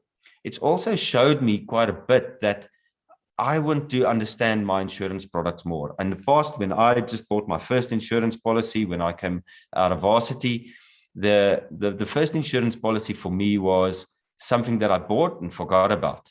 Today, I interact way more with my insurance companies via brokers sometimes, but definitely I interact more with my insurance policies, and I'm much more interested in, can I map and track my assets better over time to not be over or underinsured? So which probably brings us to the next question. Will technology allow consumers to self-insure themselves? I think the core idea that I've got here, and I'm only speaking for myself, is that I really think that if I could have if I could have self-insured myself by now, I would have already done it. And I'm not managing my risk that way. Risk management is not my core job for my life. I've got different things that I'm doing. And I think in a digital age, we've seen that people are much more open to the fact that they can outsource things that's not core to them. Even if we think about Uber Eats, I'm not really interested in eating today, or go and fetch the takeaway, or let somebody bring it to me, even though I have to pay a little bit more than that. It is definitely true that I can manage my insurance policies way better if I were to do it myself and only insure certain bits here and there with certain insurers, and maybe even risk pooling with other insurers. I saw a product quite recently which works pretty much like crowdsourcing for insurance, but it takes a lot of effort to do that. And yes, technology can probably take the effort and make it better over time. But like we all said today to ourselves as well, it's nice to have a financial planner helping me to do decisions in my life, even though the data tells me, and we as a data company could help even individuals with their choices. I still would like to talk to people often. I'm thinking about the way that I buy online, and I'm not a millennial, but if I do think about the way that I buy online, I often read the reviews of other people in that space as well. And then maybe lastly, if we do want to talk about how could it affect the way that insurance is bought and sold? And we can ask, has technology changed the way that we've done this in the past before? And I definitely think it has.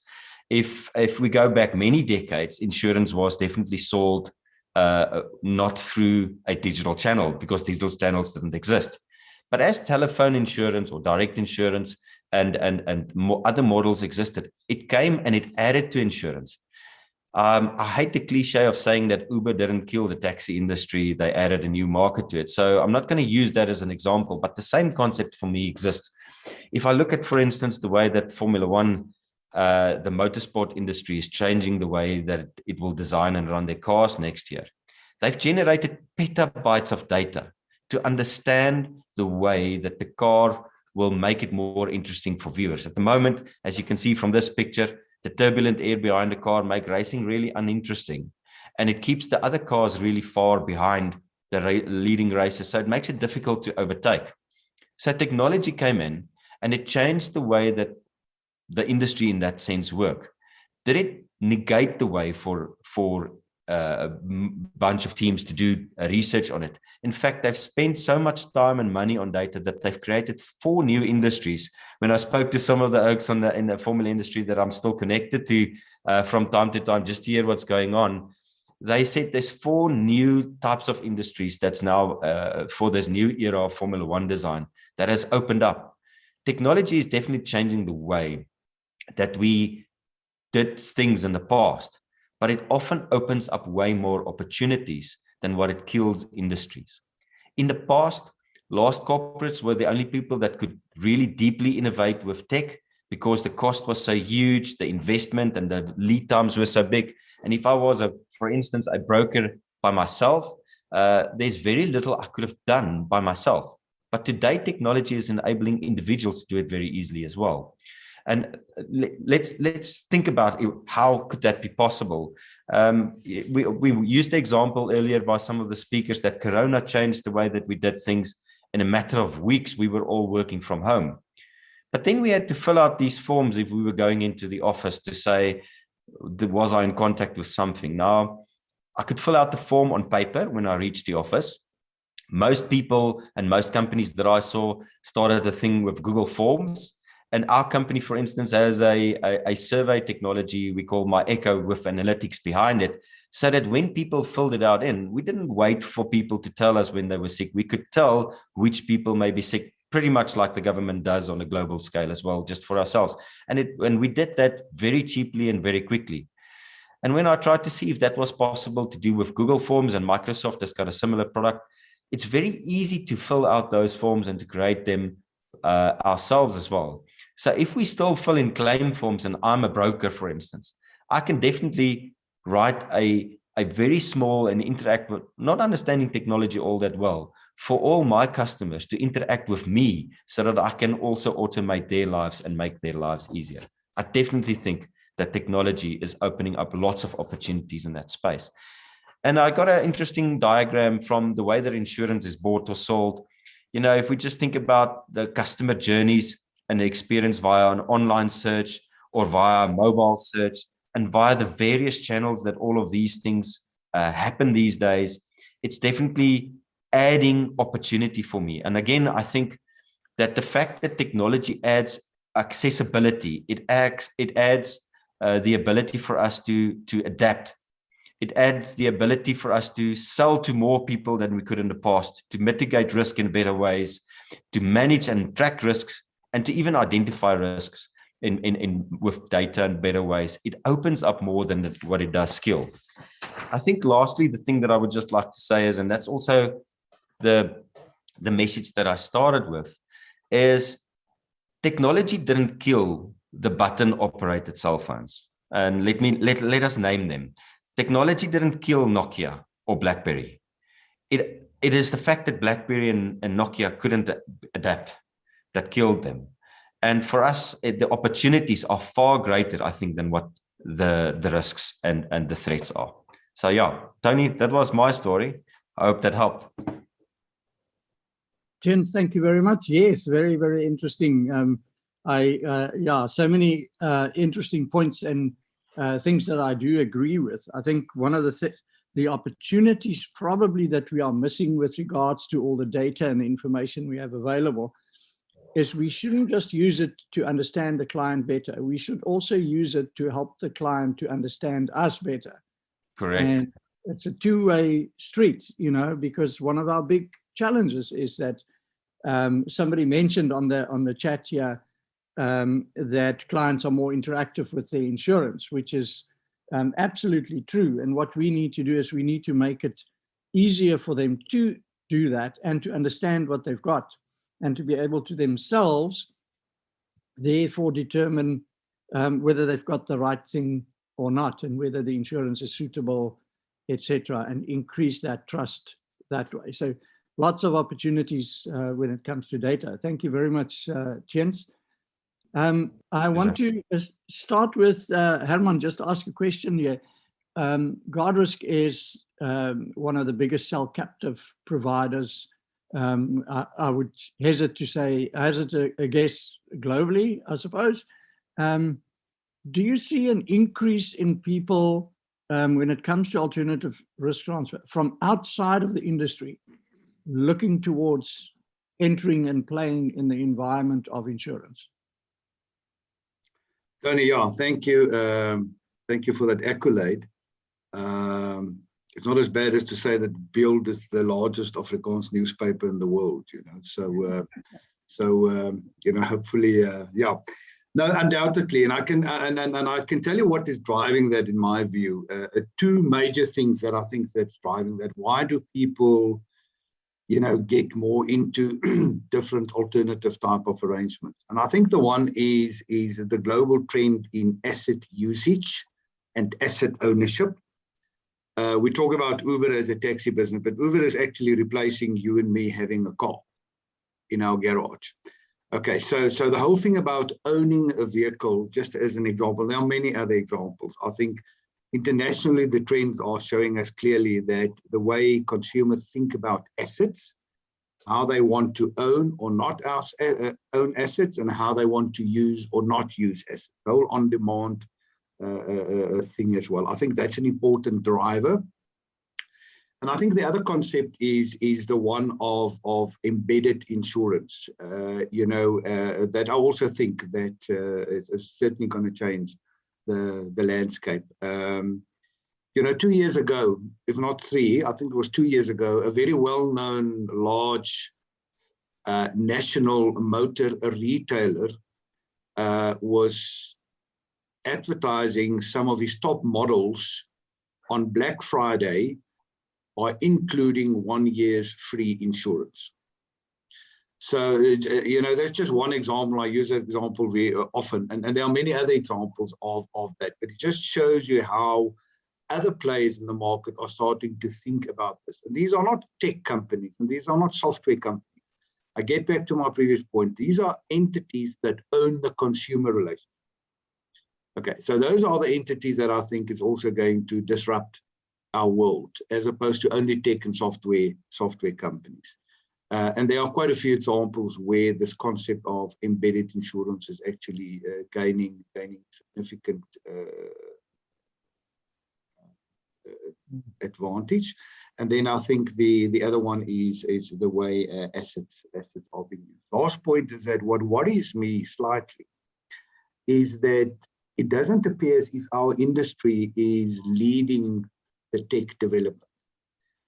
Your question about can you get to a environment where you don't buy insurance anymore because you can manage all your risk?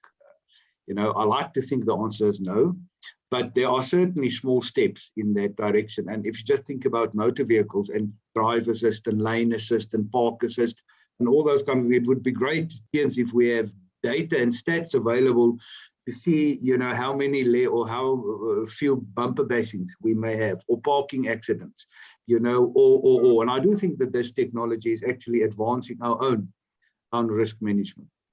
New risks are, however, appearing because of the use of technologies like circular thing and so on. And therefore, I still hold, you know, that we need advice and all of that.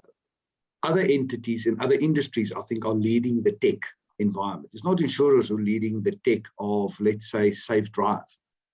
you know, there may be telematics and so forth, but if you see the advancement that manufacturers are taking, you know, you really get very, very entry-level models, middle-level models now with superb tech, you know, in it. That's by software companies or manufacturers. So yeah, long answer. Sorry for that, but I do think those are the areas where we'll see some changes.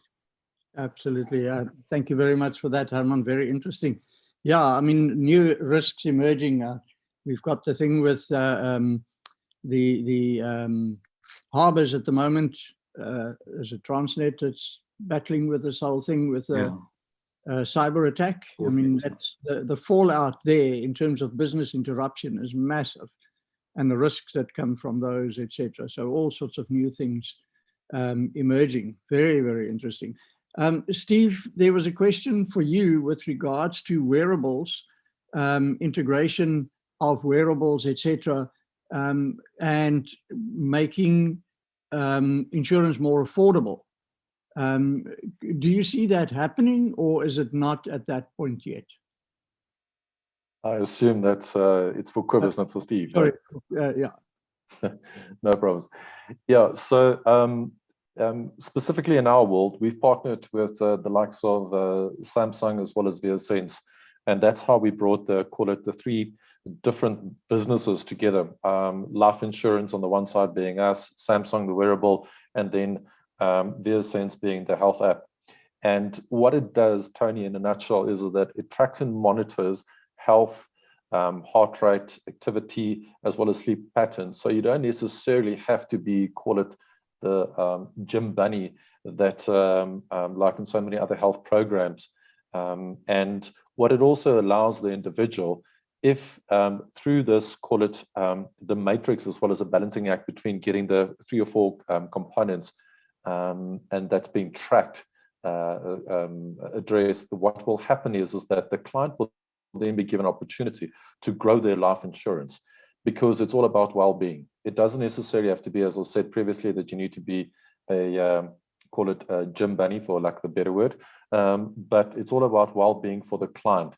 And that's how technology can assist us in terms of where it can drive real value from a client perspective, but also at the same time, it is to ensure that clients' needs are met. And it has to be, as I've said so many times throughout this presentation, it has to be aligned in terms of life stage with affordability, and that you bring both human as well as tech collaboration together, if it makes sense.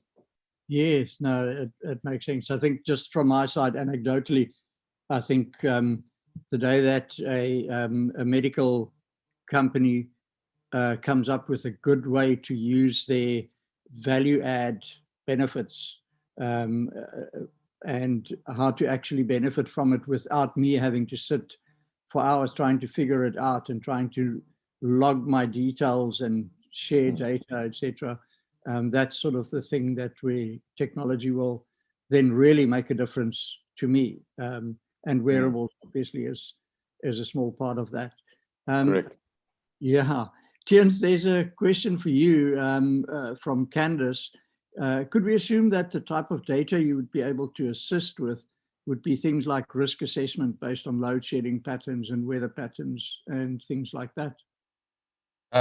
Yeah, that's a great question. And the simple answer is yes. That happens already today. I think what's more important than the data is the insights or the actions that needs to be taken with regards to that. So just to take the load shedding example, at my house, there's a very, very small solar panel installation that I've done for load shedding, but it does everything I need to do. And I only have 4 panels, so I need to manage the power really well, which also means that I don't have a lot of battery capacity. And I use data from companies like Lightstone to tell me that load shedding is on its way, so that I can switch off things that I had to claim before when load shedding killed my computer or whatever the case may be. I switch that over to the battery before that happens and after the fact through a website that is called If This Then That. And you don't need to know anything about technology in order to really use that. You just visit the website and see how that works. But it's all driven by data. Data then drives insights, and insights drive decision support systems. So from an insurer point of view, I think that decision support system is much more complex than from a user point of view. And from a user point of view, I just really need to know that the hailstorm is on its way and that I need to move my car somewhere else, or that load shedding is on its way, or a weather pattern is on its way, etc. But it also impacts longer term things like the value of my house or my car or whatever, or that may be impacted by that. So definitely, I think data drives all of that. But more importantly is in the way that we think about what actions needs to come out of that data and start to innovate around that rather than just trying to collect the data. The data is worthless without using it for something, either to understand or to take certain actions. Mm-hmm. Yeah, definitely. I mean, that's where the real innovation comes in, is to find that connecting point between what you have available and what will eventually benefit the client and yourself. When I was drafting the program for this conference, and the question in my mind came up about, is technology killing insurance? The first thing that I thought of, my age into account, is that song in the 80s that said, video kills the radio star. And that was when everybody thought that radio was going to die because of the fact that video came in. But what we actually saw happening was that there was a dip in radio, but radio then adapted. But what we really saw is that it opened up so many new opportunities, both on the video side, personally, where if you look at personal videos that people post on YouTube, but secondly, also it brought us podcasts and almost individualized radio shows. And it then brought us internet radio shows. And because of the fact that as humans, we are innovative people, we find that solution in between that we could benefit from. In other words, we find something that fits us and that suits what we do. And I think insurance companies should be doing the same thing, speaking to people like Tiens and speaking to people like Herman to find out, okay, so this is where we're going and this is our challenge. And I think that's also why, as we said early on, and I think in my presentation, about having a holistic approach. Don't just look at a single solution, look at the business and the industry and the consumer as a whole. So yeah, I mean, there's never been a time as interesting as we are in now. So thank you very much for that. It's the end of this specific session. And I'm going to hand over. Thank you very much, first of all, Tiens. Thank you, everyone. And Quibus, it was great chatting to you guys. Thank you. I just want to mention a big punt, first of all, for my business cover. Remember that 50,000 Rand Emperor Asset Management sponsored prize. Just go to our website and sign up. You won't regret it. Thank you very much. Over to you, Nontu.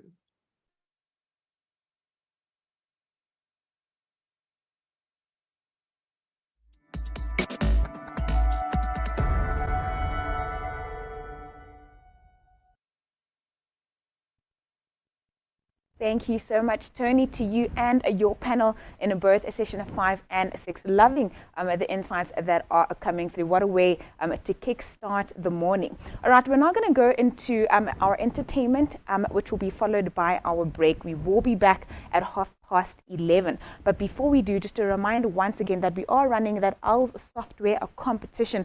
We have posted the link in the chat, so do continue counting the number of times that you see the OWLS software rotating a logo. It is the blue and white one. Do continue counting the number of times that you see the OWLS software rotating logo. It is the blue and white one. You do have until 1 o'clock this afternoon to submit your final answer in order to be in the running to win that Garmin Phoenix a 6X Pro watch valued at 12,000 Rand. All right, without any further ado, now let's go into our entertainment with Bianca Lagrange, which will be followed by a break. We will be back at 11:30.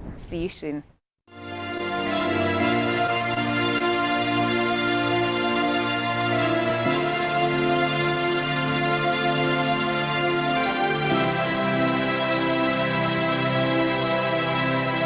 In your eyes,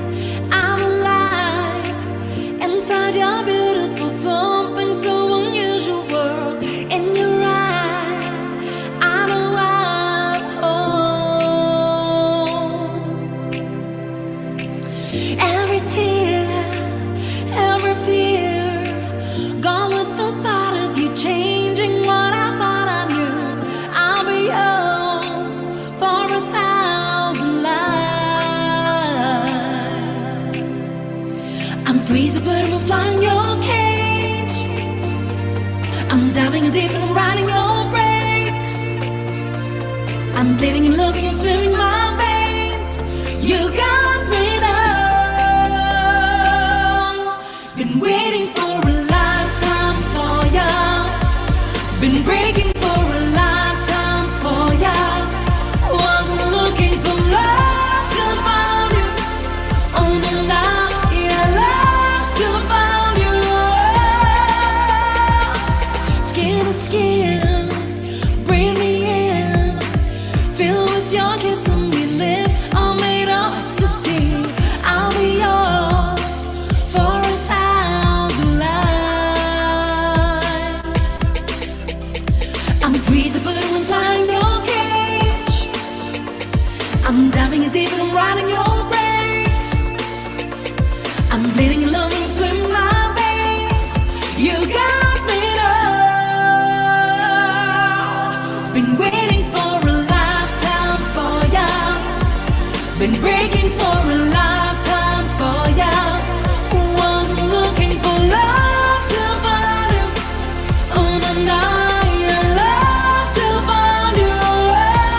Been waiting for a lifetime for ya. Been breaking for a lifetime for ya. Wasn't looking for love till I found you. Oh no, now your love till I found you.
Welcome back, everybody. We are ready to resume with the last half of today's session. We hope that you enjoyed your comfort break and, of course, our entertainment segment by Bianca Lagrange.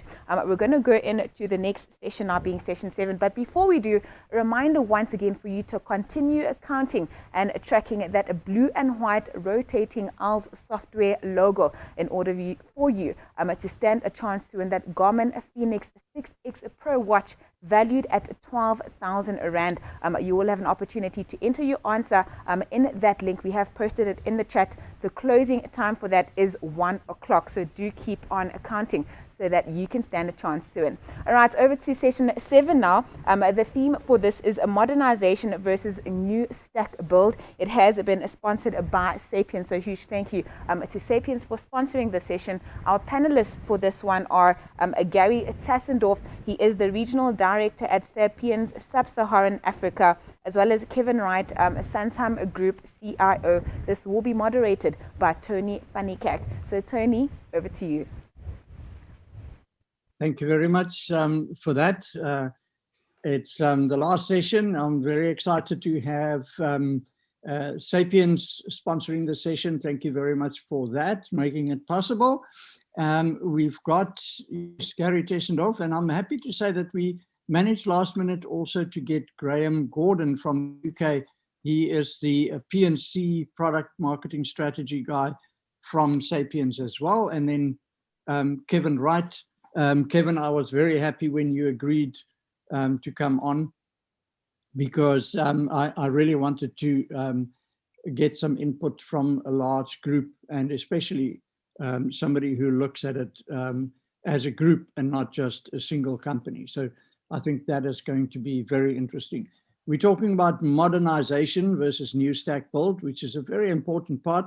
I don't think it's either or, but yeah, we'll hear from the people who know. So first up, Gary, thank you very much. I'd like to hear what you've got for us on the topic. Thank you, Tony. Obviously, it's a pleasure to be here again. The reality is we would have preferred to have done this face-to-face, obviously, but here in COVID, you know, it's kind of infiltrated various aspects of our life. The reality was, Tony, I mean, you reached out to me a couple of weeks ago, obviously to talk briefly, 10-minute presentation about modernization versus new stack build. And I reached out to you last night. I said, listen, based on what I'm seeing in the local markets, I'd like to have a little bit longer, Tony. The reality is this is probably one of the hot topics of the moment. What we're seeing from a digital engagement perspective, what we're seeing from an evolution on a customer expectation perspective, the reality, COVID has infiltrated various aspects of our life at the moment. And us as insurance companies and vendors in the insurance space are having to respond. So I asked Tony to extend the presentation by a couple of minutes, obviously to bring in my colleague from the UK, Graham. Now, Graham is responsible for a lot of the product marketing that is actually happening globally and is heavily involved in what we're seeing in this new stack conversation. Now, I'm going to hand over to him, but before I do that, I mean, just as a primary example, I'm going to show a bit of a hat. I'm not sure if you can see this with the photo here, but after this weekend's game, Graham thought it important to share with me a bit of a sore wound. But the fact is, after the rugby game this weekend, next day delivery, I got to my post box a British Lions rugby cap. But the reality was, next day delivery, whilst the wound is still bleeding, essentially, I'm getting a gift from an international colleague. And this is essentially what's actually happening globally from a customer expectation perspective. The reality, next day delivery, respond when and how they'd like it to require. It is a big ask for the insurance companies that are happening on the current market space. And with that in mind, I'm going to hand over to Graham to actually take you through some of what he's seeing internationally from the international flavor, and then obviously how we can apply that locally as well. Over to you, Graham. Okay. Good morning, everybody. I hope you can see my screen. I think, Kevin Wright, if you can put your thumb up, because I can see you on the television. So you can see everything. Yeah, thank you very much for letting me come and talk to you this morning. It's a bit awkward. You can probably tell I'm not South African. I'm from the UK. After last weekend's defeat of your mighty World Cup winning rugby team, as Gary just talked about, Probably the last thing you want to hear is a British accent, but here we go. In my defense, you live in one of the best countries in the world. My father-in-law was lucky to work in South Africa, so I've been multiple times. Can't wait to get back after all this COVID nonsense is over as well. Okay, so let's make a proper start. So I'm going to talk about 5 things. The context is very important. So this is the world around us at the moment. Gary alluded to that a moment ago. Talk about how that kind of frames the choices that we face as insurance companies. And then talk a little bit about the toolkit that we have to kind of dial back into that. And then it's easy to talk about these kind of things hypothetically and theoretically, but I wanted to just introduce some case studies from other markets and other customers and how these contribute to the new rules of the game let's talk about. So with that, let's make a proper start. If I'm talking too fast or my English accent isn't good enough, someone wave at me and slow me down, and we'll work through this. Okay, so this is a conversation we have with lots of our clients and prospects, and it's all about, what keeps you up at night. This is a big topic.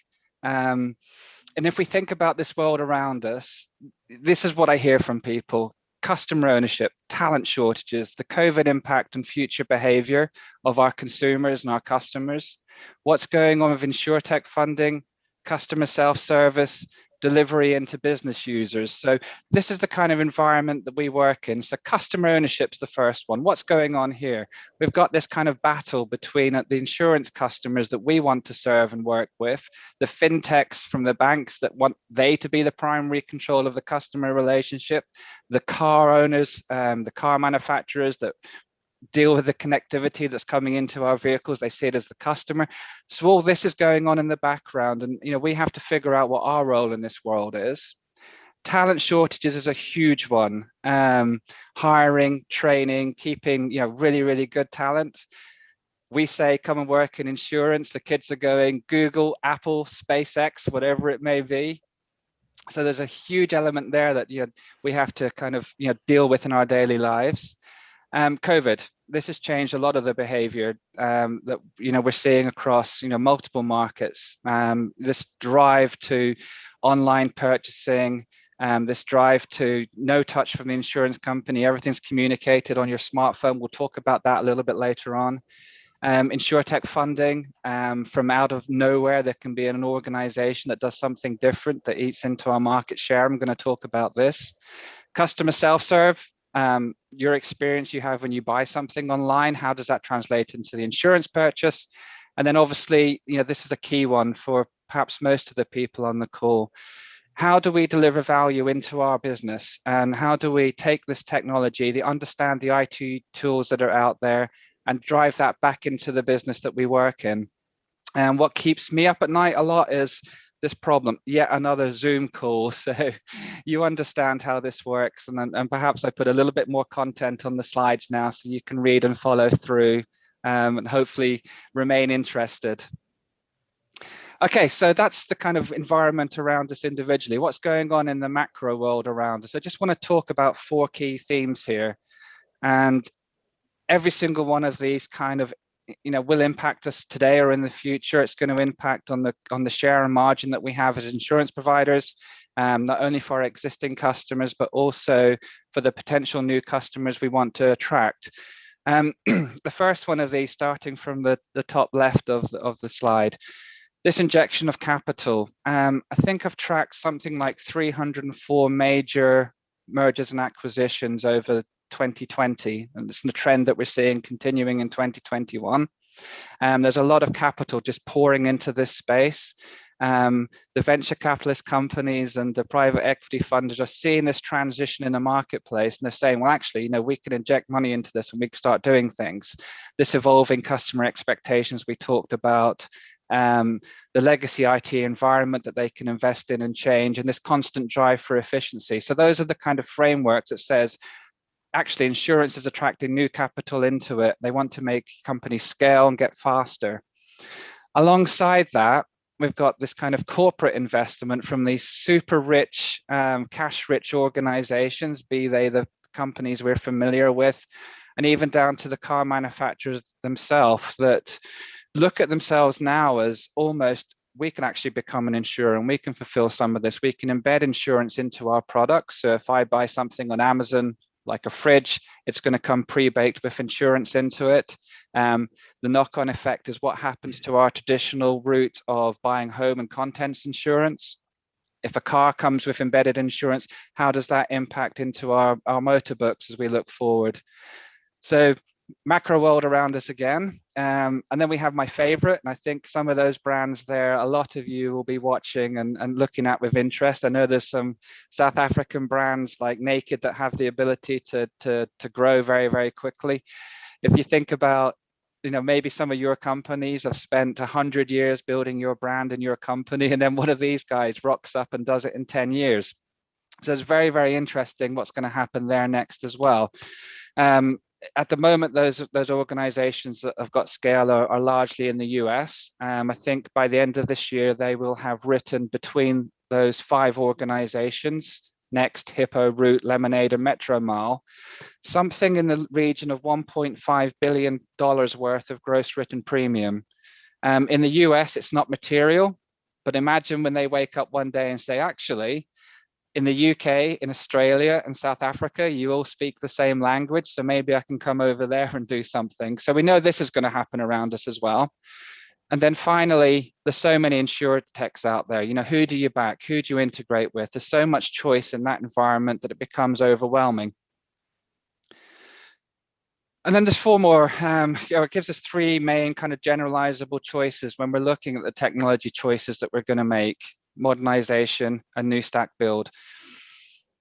Nirvana, we can wait till everything is perfect around us, that everything's lined up, the policy administration shakeups, the InsureTech world when it comes in, the settling down of the perfect system that can be created over the next 5 years. We can wait for that and we can say, okay, this is great. We can kick the can down the road.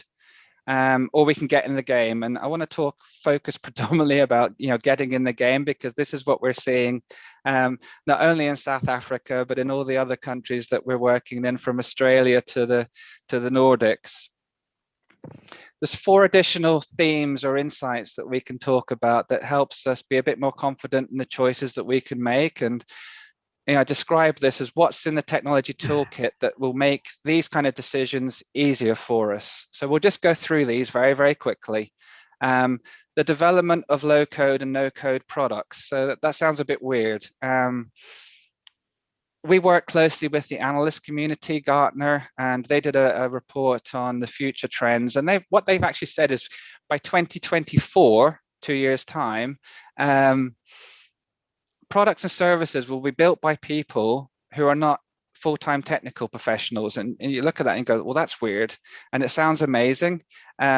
If you follow any IPOs, look up an organization called Wix, because they're a really good example of this. They do the website constructions.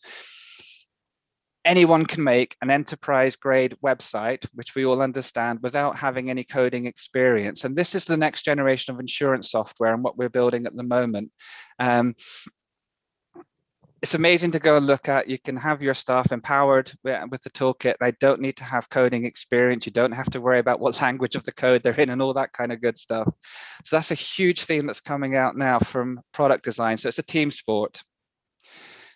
We looked at the InsureTech world briefly earlier with those 400 odd organizations that we could integrate with and do a lot of great work with. And the choices there can be paralyzing. But with this new cloud-delivered API integration, this ability to exchange anything with anything, that pretty much kind of will accelerate the choices that we have. This one here is my favorite one. You all know this. It's a technically savvy customer and employee base. And what I mean by that is we use applications and data every day in our lives, and our staff, our customers, our employees, they know what they like and they know what's easy to use. They know what they don't like. And if they don't like it, they'll leave.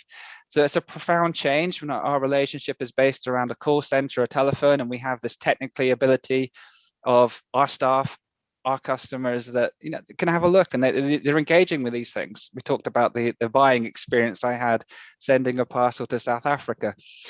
Customers are going to expect that. And then finally, this move to digital omni-channel product distribution. These conditions just all exist now, and get in the game, transform the businesses, have a look at how you engage with the customers. This is all about, be where the customer is, whether it's online, whether it's a showroom, whether it's a call center. It's that flexibility. I think we were introduced as this kind of technology choice, and I think Kevin said somewhere in the middle. I don't think the market's held back by legacy. I don't think it's a position where we look at all these new tools that are out there and the decision is, look, this is too expensive to change. The traditional core processing, the way that we look at a core administration system, isn't the way that we've been describing it for a while. And we're building layers and layers on top of it. So this intelligence logic, this brain of the organization now, real-time data enrichment, decision-making ready data, the customer 360 version. This is all about how we engage, how we experience with the customers that we have, delivering the right data in the right time, the right format. You've kind of heard those kind of things before, but that's a very different way of looking at it than the traditional, we have a policy system with a store of a record. I'm conscious of time, and there's a lot of information that we're talking about. It can be overwhelming. We're surrounded by the sea of information and we're thirsty for knowledge. So I just want to slow down a little bit. And one of the cool things about my job and what I'm seeing working with customers in many countries is what they're actually doing and how they're working. So I just wanted to share a couple of insights covering the kind of insurance value chain. So we get to understand that these hypothetical things we can talk about are actually in the real world now. I'll talk about two of these. I could spend all day on any one of them. If you want to know more about them, contact us afterwards. Open arms. Would love to talk you through some of these and what's happening. It's really good stuff. The first one, you put your business online, will they come? So this is an organization called Aviva that we work with. It's Quote Me Happy is the brand. It's the brand that's 100% online. They were one of the first to launch this. And when I mean online, what I'm saying is the client comes in, they can set the account up, they authenticate themselves, you can quote, buy, file a claim, etc., etc. In terms of transactions, this is probably one of the highest volume ones outside of the US. And the key takeaway here is the growth, the 42% 4-year CAGR. None of these sales are going through comparison sites, so they're not going through aggregators. And this just, to me, shows you that there's latent customer demand out there. This started with consumer, it's now being adapted and adopted for SME commercial businesses and commercial lines as well. You can build it and people will become, because guess what? You want to engage with an insurance company like this. It's hassle-free. If I could, Graham, just on that one specifically, coming back to some of the digital toolkits that are available out there. This digital front end is built over some of our non-Sapient-based PaaS capabilities. So literally, this is a digital front end with an API orchestration that is integrating to legacy-based PaaSs. And again, a single view of customer, a single view of broker and the like. So what that's showcasing again is the legacy isn't necessarily the depth of the digital. The reality is what I'm seeing locally in South Africa, especially in the last 12 months, is because of the COVID conversation, most of the insurance companies are escalating digital spend. How do I essentially speed up claims processes as a direct result of COVID? We're seeing this a lot in the life space with obviously the funeral claims and the credit life claims. No touch to zero touch claims processing. How do I automate those processes? So literally there's a whole range of product sets that are not necessarily PaaS focused, but are digitally ready and enabled to actually help the customer bases out there. Sorry, Graham, just my 5 cents, buddy. No, that's perfect. Yeah, the key takeaway here is that, the growth of it, the self-service, and for an organization called Aviva, it's a material part of their motor book now. I think it's 60% of their motor book. So, this scale has grown, and you can just see it. To me, that's customers voting with their feet. The second one, this is interesting. So this is a pan-European client, and all right, we can say this work was all thought through and all the rest of it, but actually it was reactionary. And this is a result of the increased pressure that Hiscox as an organization had with business interruption clients caused by the surge in claims after and pre the COVID business interruption. So if you imagine anyone that had to shut down during the various lockdowns that we have, and I understand you guys are going through this, you're in your winter now, we're at the other end of it for a while.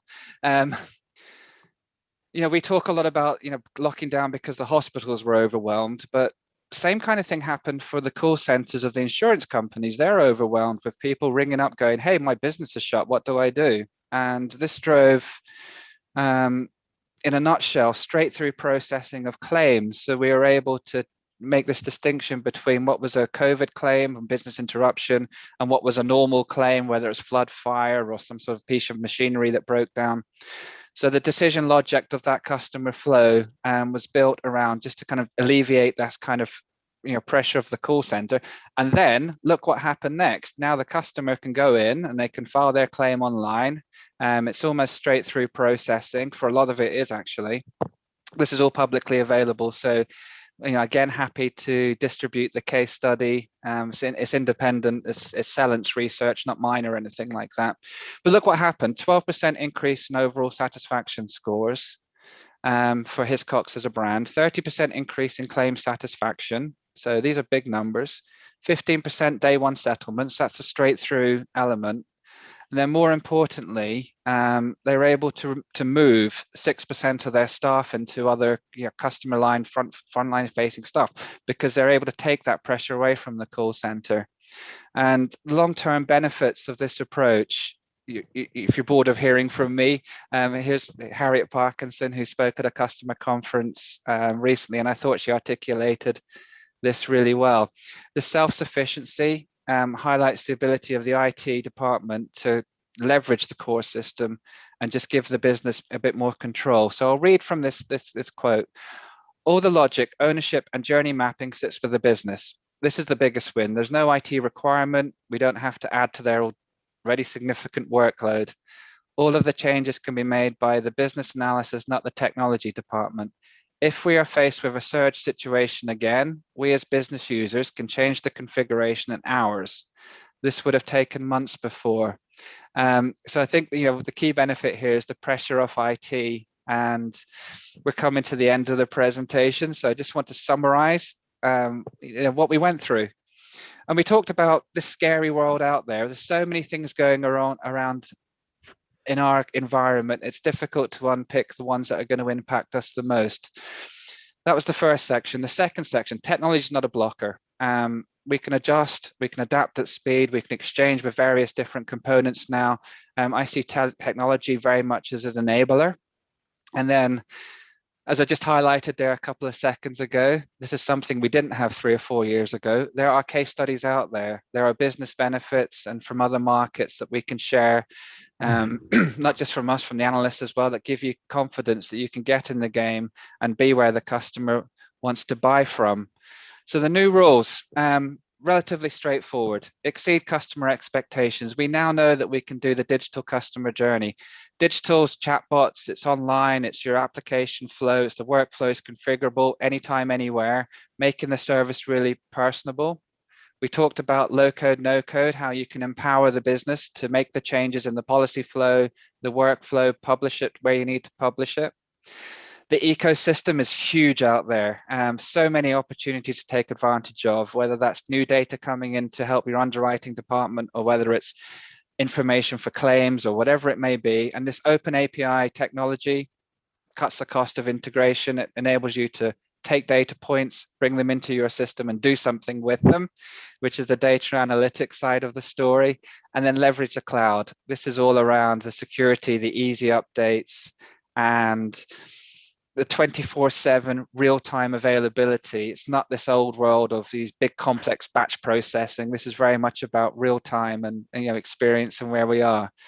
So again, thank you very much for letting me come and talk to you for these 20 minutes or so. Our email addresses are up there on the screen. We'd be delighted to share more. Would be delighted to see you in South Africa next time rather on the Zoom call. And thank you very much.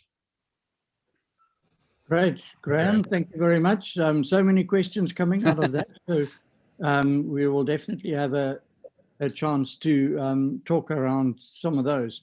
I would then next like to introduce Kevin Wright. Kevin, thank you so much for joining us. And yeah, I really look forward to your input here. Thanks, Tony.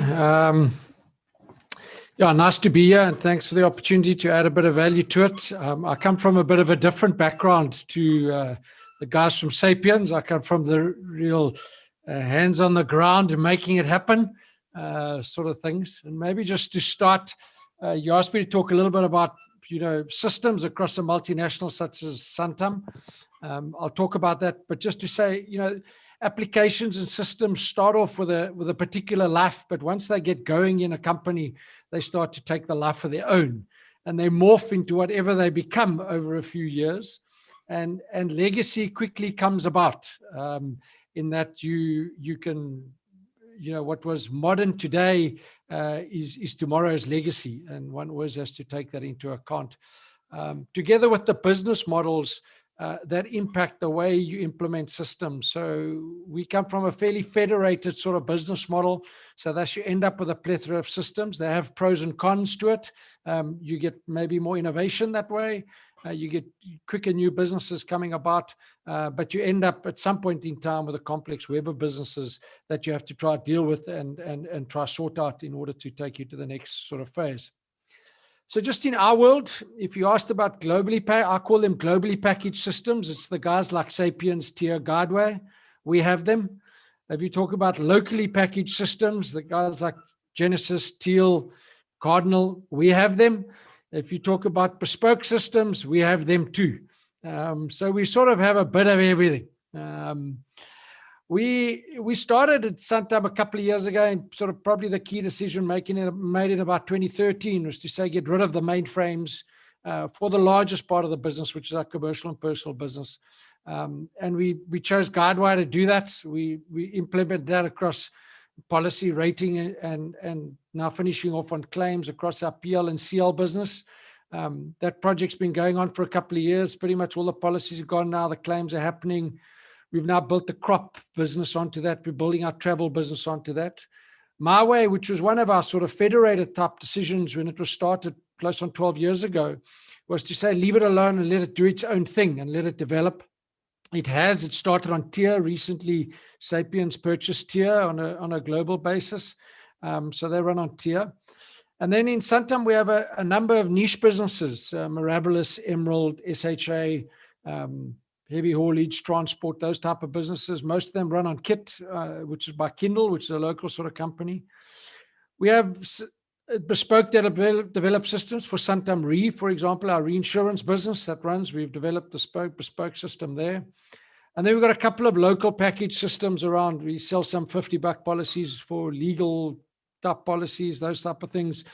That just, quite frankly, you don't get to them that quickly. And again, it depends on the business model why you end up with these things. Removing legacy, it never ends. I think I've said that to today, modern today, tomorrow's legacy. And what the vendors don't tell you is how quickly they force you to upgrade. They always sell you something today, but within the next 3 to 5 years, you're going to install that thing again. Because you've got to upgrade it to the next version.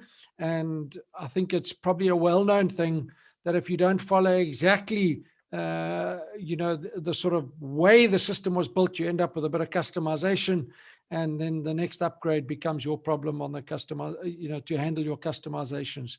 So that's always a challenge. So the low code, no code scenario that one talks about in the modern world is great.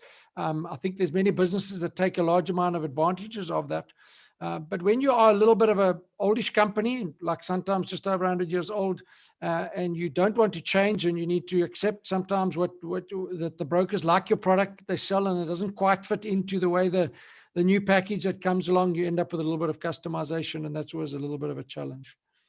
But the real value to me is, yes, you've got to have policy system and rating systems to run businesses, but the BI and the data behind the scenes, that's becoming the gold nowadays, is how you manage that data.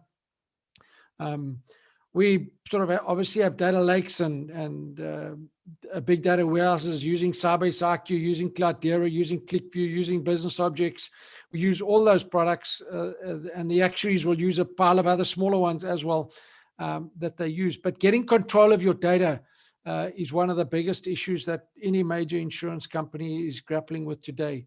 Number one, understanding it. Number two, getting the granularity, and then augmenting that data with multiple sources, that particularly in the rating space, particularly in the combating of fraud space, where you have to do a lot of things in order to make sure that you're selling to the right customers, because it's maybe easy to get a customer in.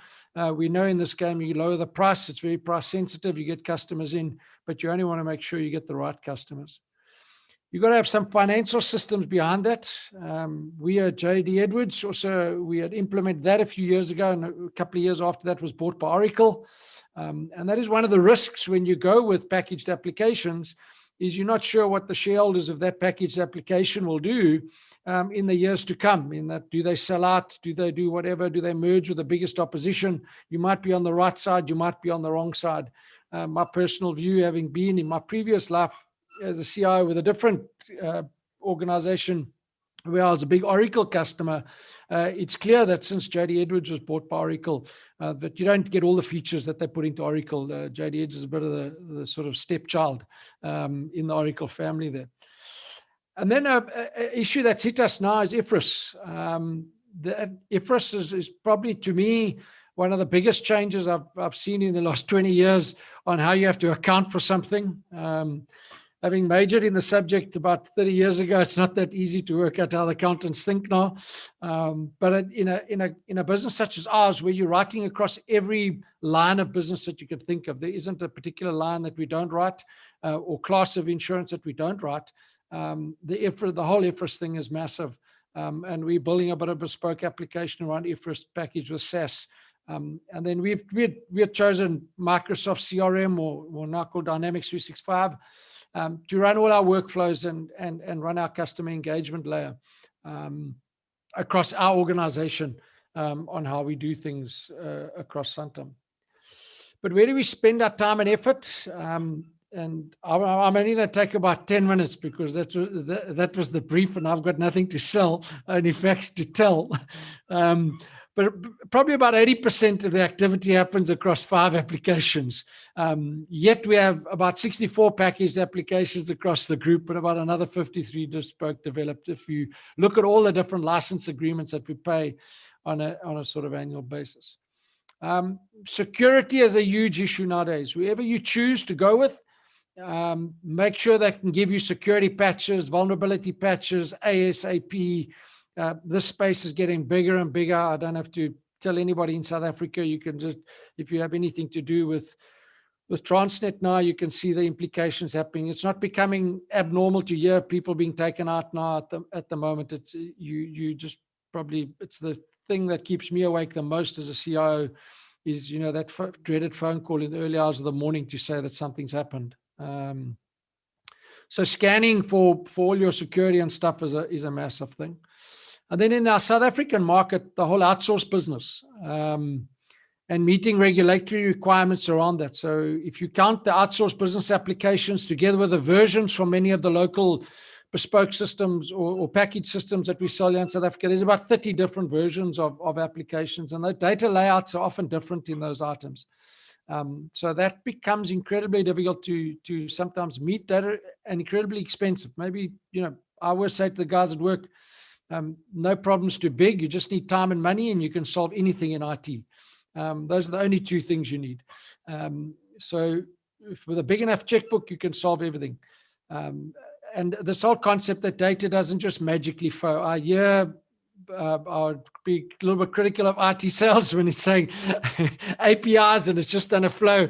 In real life, it's just like web services. It's maybe a little bit shorter, but it takes a bit of time. And before that, we also had integration using some other methods, but it doesn't flow as simple as it does, as it's made out to be. And then we got to deal with tons of unstructured data, and this now with POPI requirements is becoming a way bigger world. You don't know what you don't know. And in your unstructured data in an organization relative to POPI, You have to know if you are ever breached, you need to know that somebody's got into that unstructured data. What sits in spreadsheets, what sits in Word documents, what sits in all those type of things is huge. And in some organizations, spreadsheets are arguably the thing that should have the highest availability. They're by far the most flexible system around, but they're not always that truthful. So that's a key part that we have to constantly manage and measure and be aware of. And then there's cloud. So most new tech solutions, most new software you're buying nowadays touches the cloud somewhere. But you need to understand how the cloud works, where the data resides, and probably the part that very few cloud vendors talk about, and you have to have strong legal advice. Can you get your data back if the contract doesn't always go as well as you think? And that's an interesting part. It's probably untested. It's definitely untested in South African law. Maybe in UK or something like that, you might find a little bit of case law around how you can get your data back. But that is a key part of cloud that one needs to understand. As when one goes into it, one knows how to get the data back. I mean, our data, for most of it, resides. We share our infrastructure with Sanlam. I don't think it's no big secret, and it sits in a data center below the big Sanlam building underground there. So we can always go find it. But contracting and contracting with cloud vendors is complex. It's like often with multinationals on an IT space, you get an agreement and you sort of have to accept, but you need to understand where your data resides. There's a large amounts of local more and more localization potentially coming into data as to where data must reside. Doing business in Africa, and we do business in about 27 countries in Africa. I see that more and more about the localization rules. So you need to understand where your data is. So Tony, that's about my 10 minutes of what it's like to be life as a CIO in a multinational like Santam, and I'll stop sharing there, and we can have a bit of a discussion. Thanks, Kevin. It certainly sounds like a job that I don't want.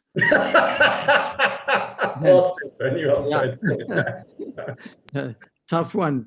I think the first thing that pops up for me, and it's a question for both Gary and Gordon, but also for you, Kevin, is that, as Kevin, as you put out, international providers, local providers, and then bespoke, and the variety that's available, etc., and a company having to, at some point, commit and sign on the dotted line, and how do you make a choice?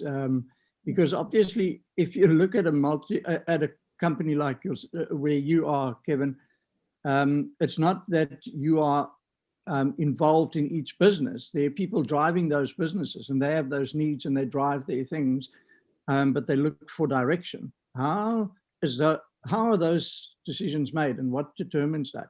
So maybe starting with you, Gary and Gordon. As the vendor, Tony, that's always an interesting question. Look, I mean, the reality is for any customer looking to embark on a large-scale transformation program, there's a couple of key factors. And what we've seen in the last, I would say, 18 months, primarily as a result of COVID, is focus on R&D. It's a big topic. The reality is, like Kevin actually alluded to, the fact is it can very quickly become legacy. And the reality is most of the international players are spending significant amounts of money on R&D to ensure the platforms are not just ready for current requirements, but are going to be future fit. So the likes of Gartner, Salent, and the like, making sure the technology is obviously fit for purpose, but functionally rich. And I think that's one of the key topics, obviously, I've seen raised locally a lot. I've also seen financial stability as being one of those key criteria.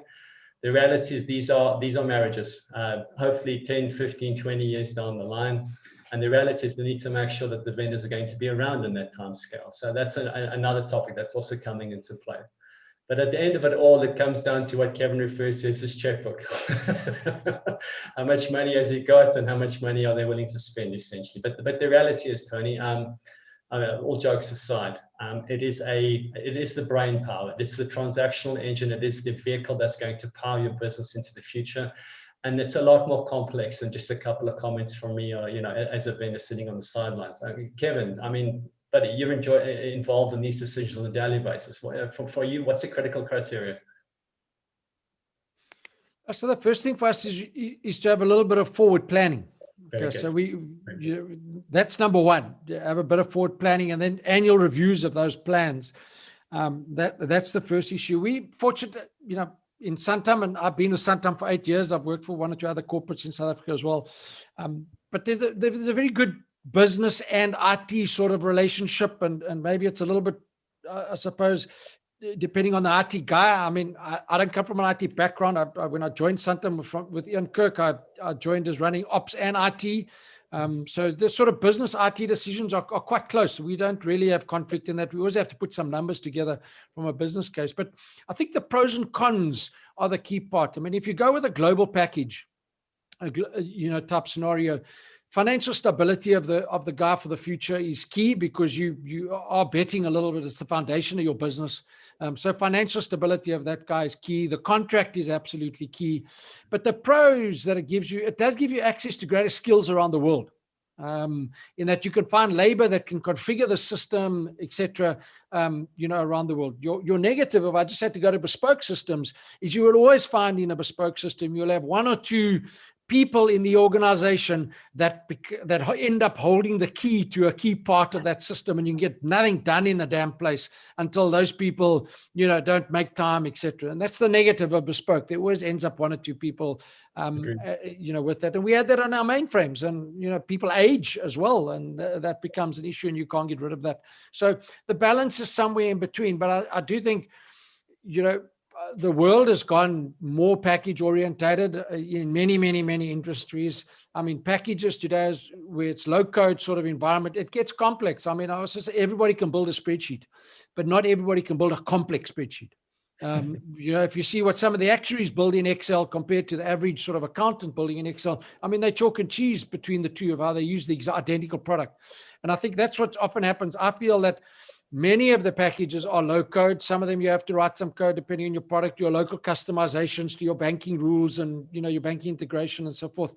But you still need people with that sort of coding mindset, to configure this thing. So whether coding is coding or whether coding is configuration, that's another thing. But I do feel that the bigger global packages have a distinct advantage, is that you have global access to labor. Now, we are quite cheap when it comes to labor. If you compare us in South Africa, what we pay people here compared to Europe and compared to the States. But again, we are quite expensive compared to Southeast Asia, what you're paying in India and those places. But it does give you that opportunity. And as a business, you can have a walkout. You remember a few years ago, you'd often have like a team walkout type thing and start their own business. That sort of thing. You could have that, but you can find new labor, quite easy in that sense, So that mitigates the risk, I think, a fair bit. Great. Yeah, very interesting. Thanks, Kevin. Kevin, there are two more questions for you. One is a question with regards to the different systems that you have that are running and benefiting from learnings from those different systems.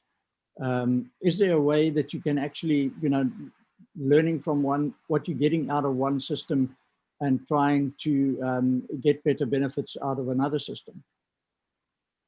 Yeah, I think there's two things to that, Tony. I mean, no system's perfect. I'm yet to see the perfect system. It doesn't exist. And it's a case of that balance between managing your business processes, structuring your business processes around the system or changing the system to suit your business processes. And you've got to find that balance. Now, often that's a big debate and goes back and forth about how you do that. But that's one way to slow down on customization or make business easier, just depending the type of environment that you're in.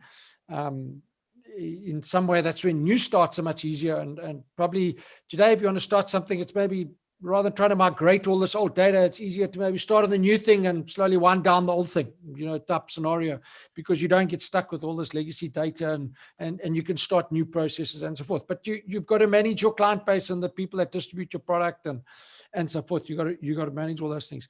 So you try to learn from everybody. There's never a shortage of ideas. Some guys do things better than others. When it comes to certain things, stability is a key thing to me. I've been involved in package solutions, stability of the absolute package and the support you get from the package vendor is vital, because you can get passed via the sun and then end up with some guy who you struggle to communicate with in English, and they downgrade your support ticket, but your system's down, all those sort of things, start becoming so really key that you can get the support 24/7, because you shouldn't be in this game if you don't have a system that can be up 24/7 now. So that is a key part of that vendor selection. And the things we can learn, that I've learned over the last couple of years, is feature fit and functionality. 6 of one, half a dozen the other. All have something good, all have something not as good, depending how it suits you. Sort out your business processes relative to the system. But how do you make sure that you have the solid support behind you, that when something goes wrong, that you can rely on your software vendor to get you back up and get you sorted any time of the day. Yeah, continuous process. It doesn't, as Absolutely. you say, it doesn't carries on always. There's a question here. It's aimed at Kevin, but I think we can get some input from Gary and Gordon as well. This is an interesting one. I've heard this spoken about many times, where like in sometimes outsourced business, you have business partners or binder holders, and a lot of them have got their own systems that they want to integrate or plug in, etc. What are the challenges there? What is the easier option? So we'll start with you, Kevin. I don't know if it's maybe a bit particular or specific for you, but yeah. Yeah, I think I want to start with the answer saying that prior to joining Santam, I was in the healthcare industry. I was with MedScheme for 18 years. And I built in the early days, I involved in building systems, which we think are obvious today. When you go to the pharmacy and you type on the keyboard, it goes to the medical aid, it checks your balance, comes back and says you owe 50 Rand co-payment, which seems so simple. But in 1997, that was not simple. And we built that level of integration between a pile of pharmacy systems and a pile of medical aid administrators behind the background. We didn't do the doctors in because none of them had a PC, but they eventually got there, and those have evolved.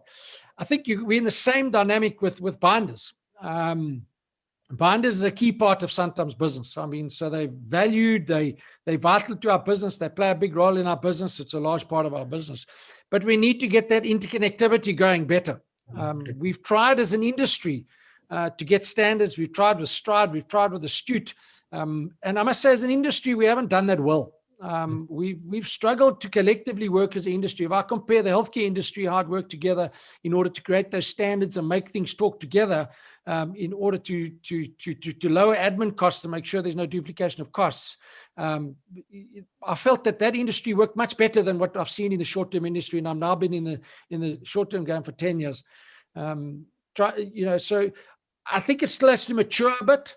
I think as things come along, there will be potentially some that fall out of the game. Some insurers might fall out of the binder game, and some software vendors that are currently in the binder game might fall out of that game. But we somehow have to get that stuff to talk to each other in a real-time way. Otherwise, we just going to struggle, because there's going to be somebody that's going to come about that's 24/7 enabled, proper real-time enabled, a brilliant customer experience, and meets all the requirements. Because let's face it, the regulatory requirements that have come down at us from a binder perspective have not made life easier. They've only made life a little bit more complex, forcing more integration work to take place. So we have to find the solution. Yeah. Any comment from your side, Gary or Gordon? I couldn't have said it better from my side. The reality is there's lots of work to be done in this space. I mean, I know we're moving towards this connected environment and the like, but the baseline standards aren't in place here in SA. There's still a lot of work to be done to be able to bring these systems together. Obviously, a lot of the new technologies coming into place will help accelerate that conversation, but I think baseline, we need to work together as an industry to actually bring a closer alignment, for lack of a better word. Graham, I know in the UK, I mean, there's a lot of that data swapping and the like happening. I don't know if you want to add anything to the comments there. No, it's hard to make this one sound exciting. all the work we're doing, I guess, like you're saying, it's on taxonomy, it's around sequencing, it's creating this kind of library that's consistent. with the binder holders, you're dealing with two independent companies, so it's very difficult going back to that original question to force somebody to use something. So it makes perfect sense. Everybody be working on the same systems, but it's not the reality.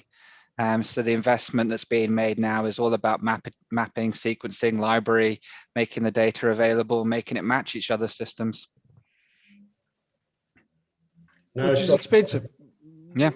Which is an expensive exercise. It's not a cheap and dirty exercise. It's a time-consuming exercise. I think, Tony, you're on mute. I can ask a question myself here as a user. I mean, I love technology and I explore and so on. And my business is heavily reliant on technology, being an online business. And my guys basically all operating, having to be quite tech savvy. But the user tech that we use most of the time have become very intuitive, and they sort of follow similar patterns in terms of the behavior and what you expect to be able to do if you want to navigate a platform, etc. And yeah, I think it's a question for both sides. Will we see more of that between all of these various platforms? For instance, as Kevin said, TIA, Genesis, OWLS, Sapiens, SSP, we've got all these systems. And will we get to a place where there will be a more of an intuitive development across them, or will you continue sort of focusing on your system and developing your system? Gary, maybe start with you. I'm actually going to defer to Graham just briefly because of his exposure with the UK markets, and then I'll comment on the back end of that, Tony. I've got some good views on the back of that. But Graham, just because of the plethora of vendors in the UK market specifically.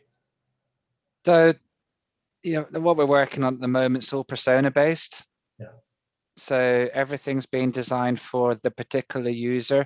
You remember that value chain diagram I had when I was speaking earlier? It's about, what does that particular individual want to be presented with? What's the data that's important? What's his access rights? What's his user rights? So we talked a lot earlier about this exposure of the data and the information to the consumer to self-serve. Exactly the same takes place for the insurance company staff. So taking these big, wide, policy administration systems and saying, well, actually, this is the user interface that someone needs for this particular role, which is going to be very, very different from the claims handler, the underwriter, the renewal specialist, the marketing specialist. And that's the flip side of what's actually happening now. So, Tony, the same principles are applying for how we're looking and how we're designing the new software that we're working on. Yeah. In addition, Tony, just from my side, what I've seen with the multinational acquisitions that are going on at the moment there as well, the reality is for a vendor in this space right now, the amount of ongoing R&D is significant. And so for those vendors that don't have access to deep pockets to actually fund this type of R&D, I'm anticipating significant mergers and acquisitions activity as we've seen in the insurance space. And that will replicate into the vendor space, specifically in the insurance vendor space. The reality is the amount of R&D required to support current requirements, and obviously as we move into this low-code environment, cloud native, cloud ready, and the like, it's significant. And a lot of the smaller players just can't keep the pace, for lack of a better word. And as a direct result, they're going to be either gobbled up by some of the larger players, or else will fall to the wayside and become more niche players where they're not actually able to provide access to and support to the wider market. Great. Kevin, last comments from your side? Tony, we're pretty much on the same page. We're also, building stuff around personas. I think we almost get to the point where why must the screen be the same for you and me? We might both be contact center agents, but why can't I put the policy number in the bottom right and you can have it in the top left, that you can drag it around the screen and change it a bit? In some way, what you can do with Windows, your email front end, we can all make it look different and drag it around and make it look a little bit different to whatever suits us best. So I think that's the world we're going, but it is about a persona, sorting out who you are actually trying to build the thing for. I don't think you're ever going to get uniformity in some way. I don't think that will be, as you go into the digital world, ease of use becomes the key issue. We're all on a drive to ask less, pre-populate more, find more info about you, that we can risk rate you better or manage the risk better. That's what we're all about, to want less about you. And again, it's very segmented in a sense. I mean, if you're selling a PL policy, that's fundamentally to selling a big engineering policy through Mirabilis, for example, for 500 million rands worth of risk. You've got to split them all up into little pieces on how you do it. So I don't think there'll ever be one that can do them all. It's very much around a persona world. Fascinating. Thank you very much, Kevin. Thank you, Graham and Gary. That was a really good session, very interesting points discussed, etc.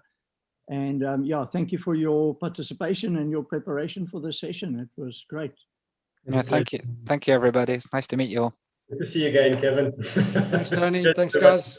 Cheers. I'm going to hand back to Nani for a moment, just with a few announcements, and then we continue with the last session for the day. Thank you so much, Tony, and to your panelists as well. Thoroughly enjoyed that. There's lots of engagement happening in the chat, and we see a lot of positive feedback from some of you as well. Thank you so much. Do keep those coming. All right, we're going to head on over to the last session. I can't believe we've reached this point so quickly. But before we do, I'm going to remind you, and I keep reminding you because I really want you to be in the running to win that Garmin Phoenix 6X Pro watch worth 12,000 Rand. That competition is going to end at 1 o'clock. So you've got another 30 minutes or so to monitor and keep track of the number of times that you see that blue and white Owls software rotating logo on your screen. We are going to close that at 1 o'clock. All right, let's head on over now to the last session, session 8. It is entitled Disappearance of Fancy, and our panelists for this one are Tavio Roxo and Ryan Roxo from Owls Software. We've got Bruce Saad, CEO of Case Johnson, and Rian van Rienen, CEO of Discovery Life, and this will be moderated by Tony van Niekerk. This is the last one. Do enjoy. Over to you, Tony.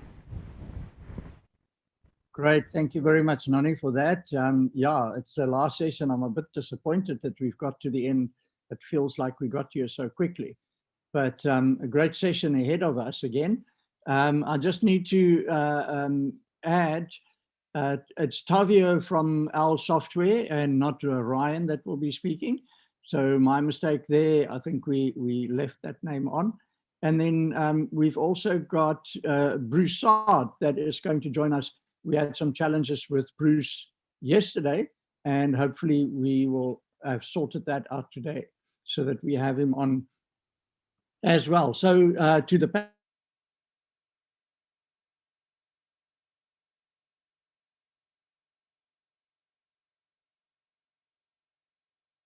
panelists on this panel, I hold you to your 10 minutes so that we've got some time to discuss, because it's a very interesting topic.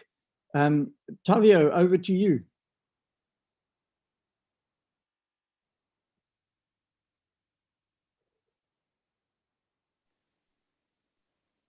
Tavio, over to you. Hi, Tony. Can you hear me? I can hear you. Great. It's definitely been an interesting 2 days. I'm sure we've had very good conversations. So good afternoon to all the panelists and delegates again. Before I get started, I really hope that you've enjoyed the last 2 days of sessions on InsureTech. We are really proud as Owl Software to have been privileged enough to be able to give back to the industry by being the lead sponsor for the event. Even if you've only learned one new thing over the last 2 days, it's one more thing that you didn't know on Monday.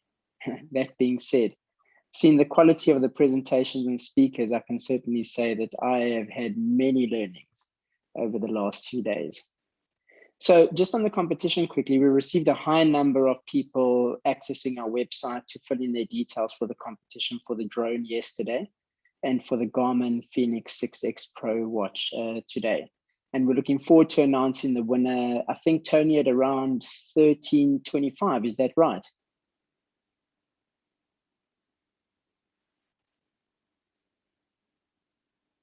Tony? That's correct, yeah. Okay, cool. The winner will then be contacted to get the address, and the gift will be delivered at the end of the week if the winner's outside of Joburg. But if they're in Joburg, we'll deliver tomorrow. I have that very same watch, so that's why I insisted that we give that. It's a very cool device. I'm probably being tracked right now by someone as we speak, but anyways. So back to the discussion.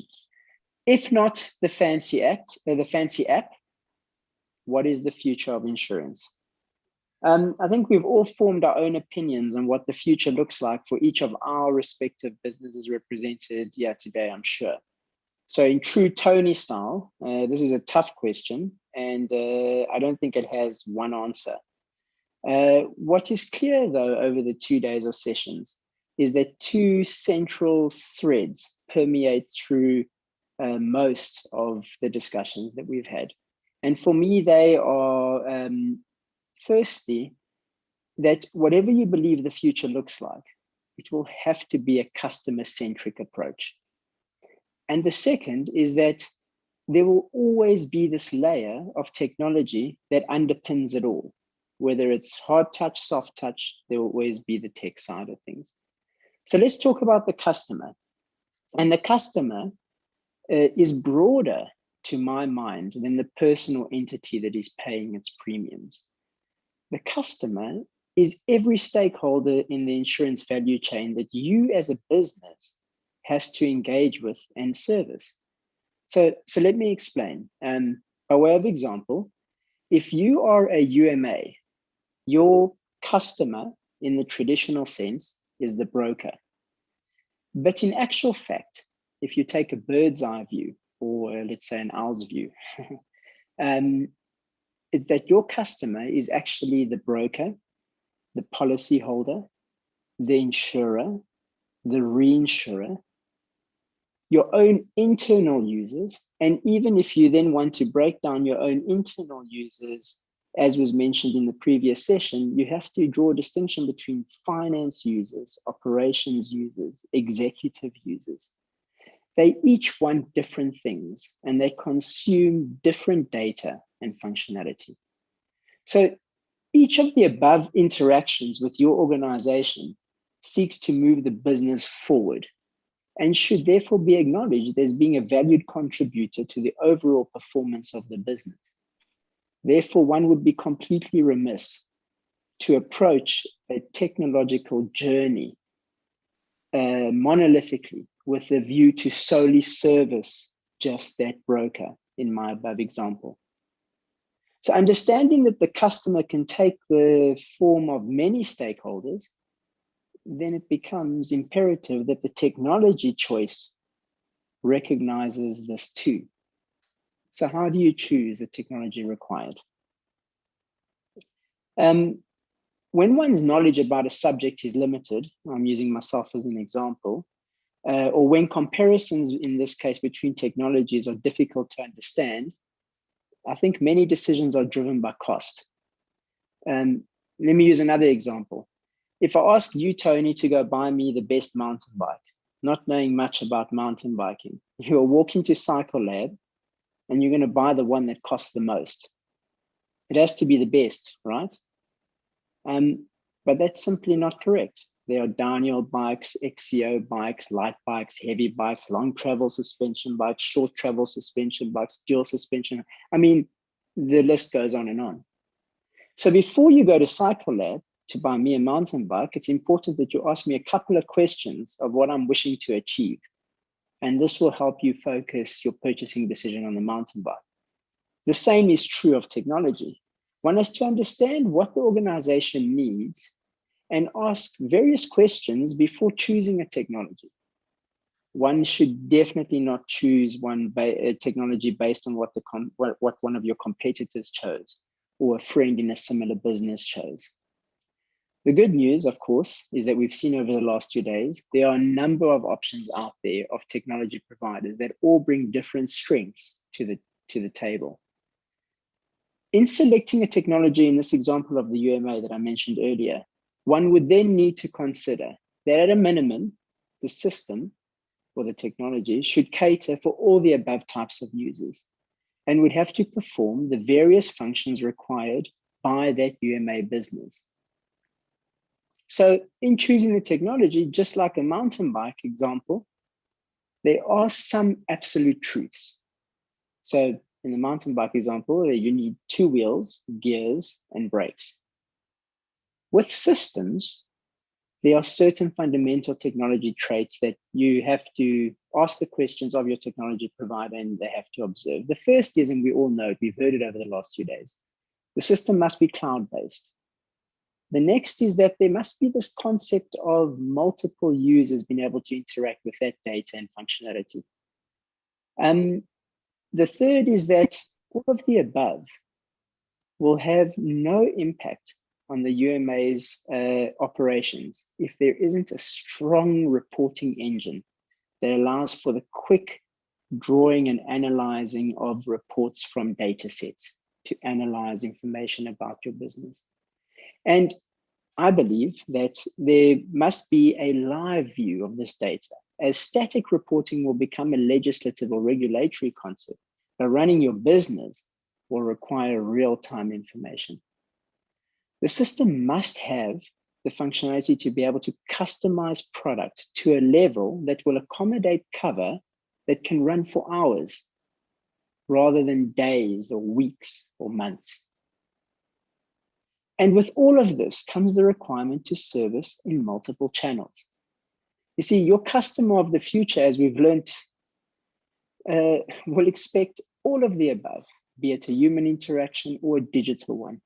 It will select one channel one day and another the next. And the trick is to try and give that customer a consistent journey across all. Our software has these attributes, and we'd love to show you and help you in your business and on your technological journey. So reach out to us if that is where you are. But if no fancy app, then what? Well, the what, I think, is the journey. You see, it's a technological journey that will span many years and will consistently evolve so as to ultimately achieve this holy grail, a customer's frictionless engagement with your business to buy, service, and engage with your organization and your products. There is no app, there's just a journey. Thanks, Tony. Thank you very much. Yeah, very interesting concept to think of, just a journey. And I think you're probably right, you know, and as the old saying goes, very underrated saying, you know, enjoy the journey. You know, it actually is a journey. So next up, I mean, Rian van Reenen, the CEO of Discovery Life. Rian, thanks again for joining us. It's great to have you on the panel, and I look forward to hearing from you. Hi, Tony. Thanks for having me.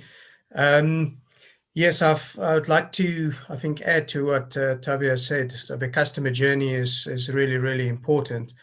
We are passionate about technology and innovation in discovery, and I think when I saw the topic of today, I thought, let me share some thoughts around how we've recently used combination of technology and innovation to really apply that to the customer journey. And I'll give you 2 examples, one where the customer being the intermediary and another one where the customer being the policyholder, and how we thought about enhancing their journey. So if I may, I'd like to share 2 slides with you.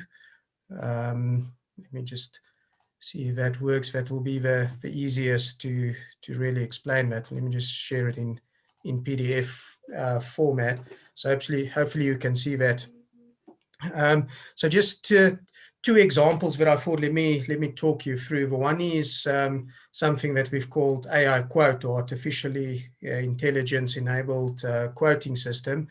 And what we've done is incorporating the technology that allows an intermediary to take a photo using a smartphone or a smart device of an existing quotation or policy document, and then immediately in the background, that app will generate a consistent and similar comparable quote from Discovery Life, and then you can use that as a platform to edit the benefits and allow really the documentation to allow that to be compared and give a seamless journey for that intermediary to generate a quote and use that as a starting point. And we'll use this platform to integrate in the journey from that point forward, integrating your compliance documentation, your records of advice, everything can then be added onto that into future. So just one example, which I think has transformed the quoting system already. In fact, this has recently won the global winner of core insurance technology transformation at the EFMA Awards. So just show what can be done there. Another example, let me just move on here. Another example that we've developed in this COVID environment is something that we call the virtual underwriter. So throughout the initial lockdown a year ago, medical underwriting has become quite cumbersome and difficult in a lockdown environment. We typically have a field of traveling nurses in Discovery Life that can go out to customers and do medical underwriting in the comfort of their homes or offices. During the initial lockdown, we couldn't do this. Nurses weren't able to meet up with customers.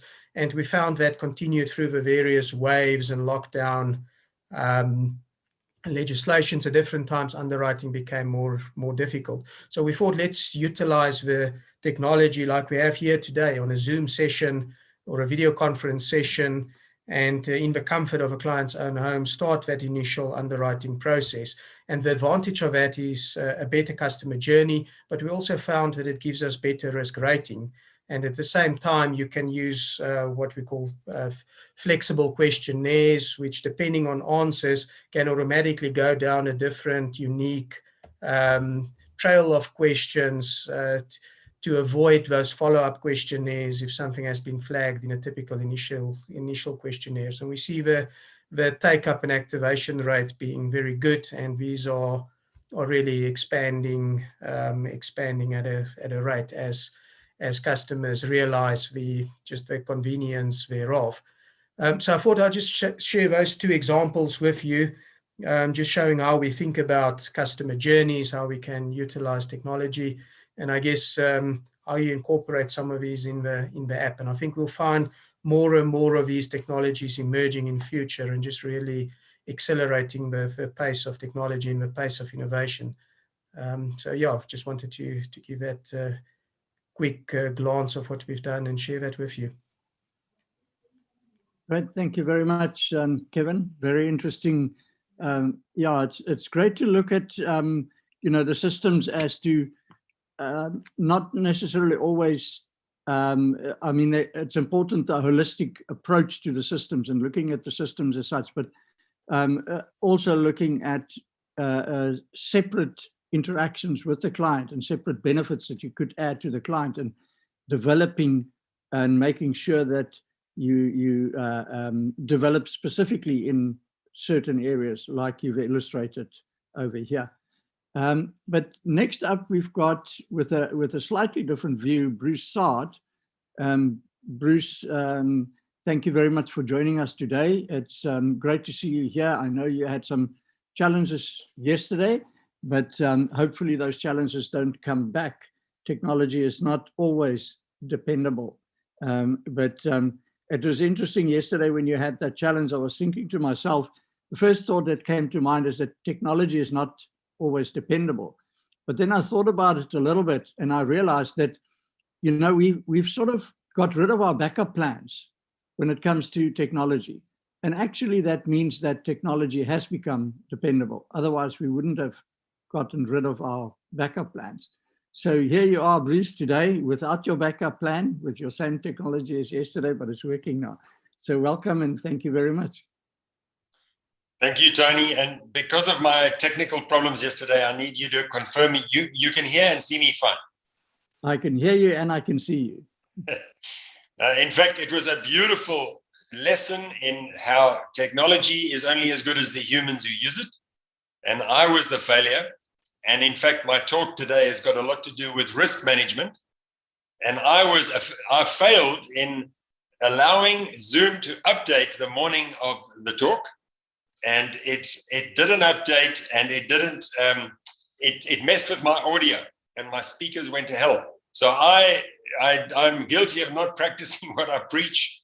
And, but I hope you'll still pay attention to the few words of wisdom that I intend to impart with you now. My punishment for not doing a good enough job in anticipating these risks is that my talk is going to be quite short. I'm going to try to keep it to less than 10 minutes for sure.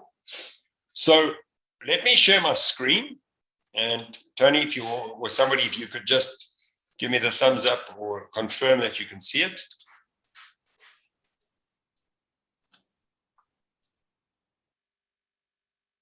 I can see that. Thank you very much, Bruce.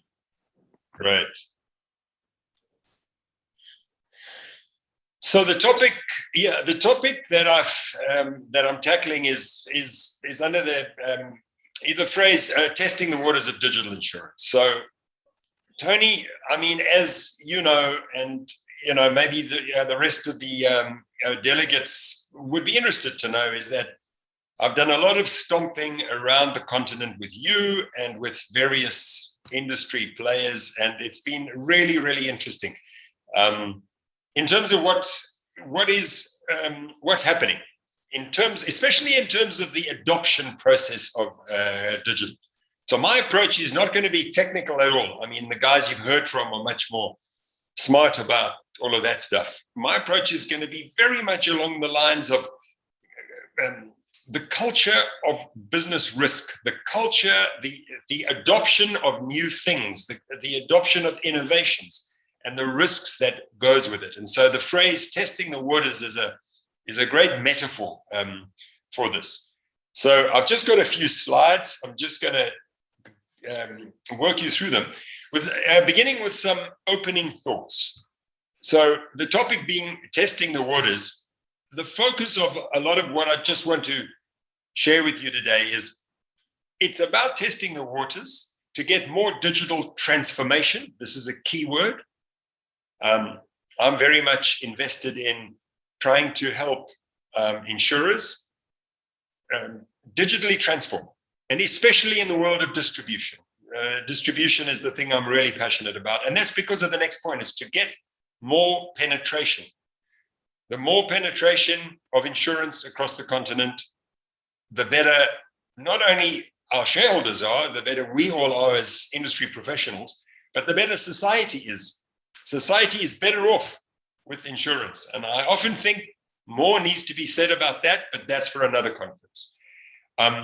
So it's more penetration, it's across the continent, and it's with constrained budget, right? There's not oodles of budget necessarily, and it's all linked with this ability to effectively manage risk.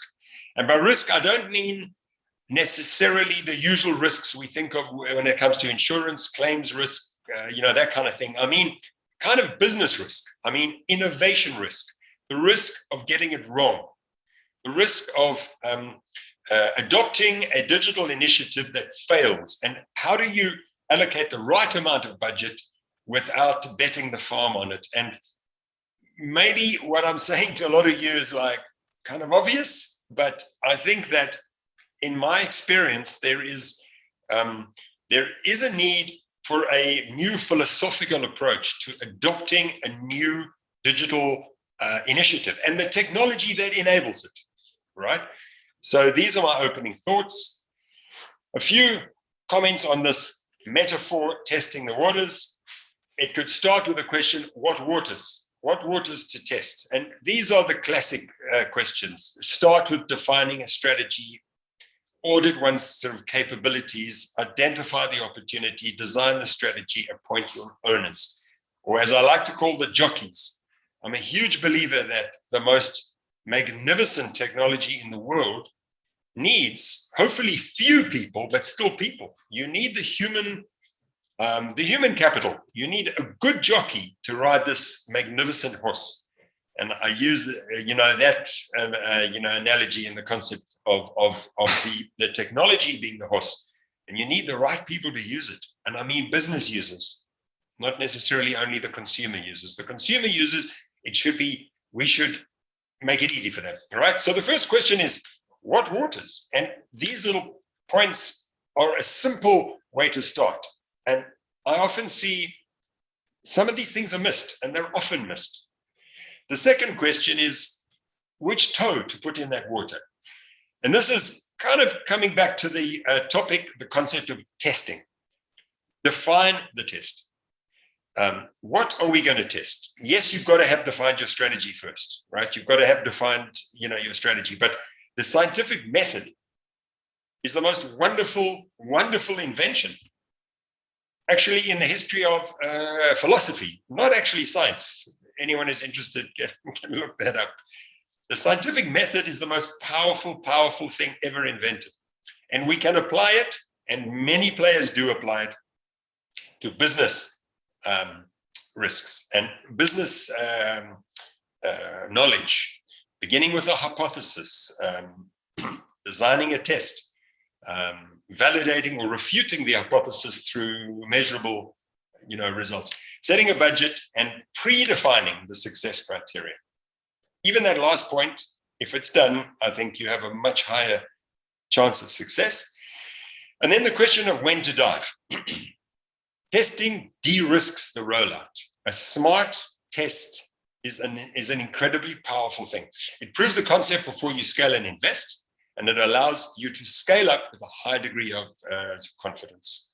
So the degree to which I think, and again, this is just obviously anecdotal experience that I'm sharing here today, is that in many of my discussions with insurers across the continent, where I'm mostly active, and the Middle East, is that the concept of sort of testing is not properly utilized. It is so incredibly powerful. And it is a way of de-risking. And I've often thought we need to use the word risk in the concept, at the same time we talk about testing. Testing is a de-risking mechanism. It's a risk management mechanism that can lower innovation risk. So, as I've said, testing reduces risk. Our good old industry is famously, traditionally, notoriously risk averse. Fine, we know this. Digital transformation brings risk. But instead of avoiding it, it needs to be managed. And managing that risk, business risk, right? Digital transformation risk is a business risk. It needs to be managed, and there are ways to do it. Testing is a fantastically powerful way to do it. As I've mentioned, following a process, following steps, right? Being a little bit sort of structured about it. And again, it might sound obvious, but a lot of companies don't follow a structured step-by-step approach. There's the spectrum. I think Tony mentioned this before. It's a theme of his, and it's a very good one. That when any company thinks about how to digitally transform, they can think of themselves, or whatever initiative they want to embark upon, along a spectrum. On the conservative side, it could just be automating a policy issue. And on the radical side, it could be something like starting a new venture. So radical is the boldest and the riskiest, and it brings the highest returns if risk is managed. So a good example, something I'm very passionate about, is to embark on a new distribution project, a new digital distribution project, or start a new venture. These are bold ways to start. Risk management is the key. Manage the innovation risk using tests, proof of concept, pilots. Do it really carefully, design it carefully, design in advance your dashboards, and execute it well. Last couple of slides, interesting thought in industry collaboration. Something that, there's been some discussion around this, and I think it's extremely exciting, of how industry collaboration could be another way of reducing risk. Almost every insurer on the continent struggles with the usual suspects, these usual challenges. What area should I digitize? Distribution, underwriting, something in the back office, all of the above. How do I decide that? What's my strategy? How do I get that goal achieved? What's the right roadmap? What are the phases? What's the step 1? What's the step 2? What's the right platform? So clearly, there's been a lot of discussions about the platforms, and of course, there's a lot of excellent providers. Who are the right partners, other than your system partner? Who would the other partners be? And who are the right people to manage execution? So this comes back to the idea of the jockey. The jockey has to be the one held accountable. So every insurer wants to compete. They all want to go it alone. This is natural. This is good. But it has led to a range of common problems. And so Tony and I have sort of spoken about this a lot. I think it's very interesting, and a slow pace of digital transformation. And pretty much my last slide is, this is a fragmented approach. And here I am, like I said in the beginning, I'm very passionate, and I've got a great vested interest, as well as a more altruistic interest, but I've also got a professional interest in the continent, and the continent adopting digital transformation more aggressively and more effectively. And I see a very fragmented approach. I also see a very toe in the water approach, and I've seen a lot of poor outcomes, vague, ill-defined. I won't go through all of these, spending often too much money only on technology without understanding the link in meeting the business goals. Poorly motivated submissions to regulators. I could go on a long time about each of these points. Focusing on the wrong area of the business to digitize. Engaging with actuaries that are very qualified, but might be unqualified for digital product development and the specialization that's needed in that area. Dealing sometimes with exploitative tech service providers. Not fully understanding the role of reinsurance in supporting digital. The reinsurers are frequently ready to help, and they're very capable in helping. No clear roadmap of where the transformation journey goes, and an inability to access the right people skills. I'm a huge believer. You need people. I don't believe tech has reduced the need for people. We need people. We need probably less people, and we need smarter people, but we need people. So I just pose as a question, perhaps another approach to testing the waters could be considered by collaborating as an industry up to the sensible point where true competition takes over. And this, I think, is something that warrants possibly more discussion. It sounds incredibly maybe ambitious and maybe even a bit theoretical, but I think there could be ways. And, it's a conversation that I think is worth having. So, closing thought on this topic of testing the waters of digital, I think a lot of it is about de-risking, finding ways to de-risk. One can de-risk through things like clever testing, by designing your test or your proof of concept in the right way, taking a scientific approach to it, and possibly even thinking of ways for the industry to collaborate as a whole, up to the point where they say from now on, it's back to competition, every man and woman going it alone. And that's it. Thank you. Thanks, everybody. Thank you, Bruce. Yes, I mean, that's a very, as you said, it's one of the very interesting things for me. In my presentation, I mentioned that Ethiopian company that we dealt with that bought an off-the-shelf motor app and never got it off the ground. And when we looked at their data, etc., they could have tested the waters by simply using that data effectively with the digital tools they currently had and improved the upsell and cross-sell distribution. And that could have been their testing the waters. But yeah, too easy to jump the gun and get something that is sold to you that looks good, the fancy app, and without having done the homework. On that note, maybe to ask Rian, as the CEO of a company, I know from my experience in the industry, distribution always comes with great ideas, and then obviously technology guys would also come with great ideas. How do you make those decisions to manage your risk in terms of what you're going to spend your money on when it comes to technology and innovation? Yeah, it's a great question, Tony. I think part of the analysis would really be where do you get the most value from a customer journey? I think and some of the comments that's been made in this session, it's clear there's been a huge shift towards how do we make life easier for intermediaries, for customers to interact with us. I think everything that we, from a distribution point of view, look at needs to clear those hurdles. So as compliance has increased and become a massive burden in the distribution process of selling life insurance and insurance, I think that's become one of the key focuses. How do we make life easier to communicate our product with our customers through intermediaries? How do we make it easier to fulfill the compliance needs, to show that you are giving best advice?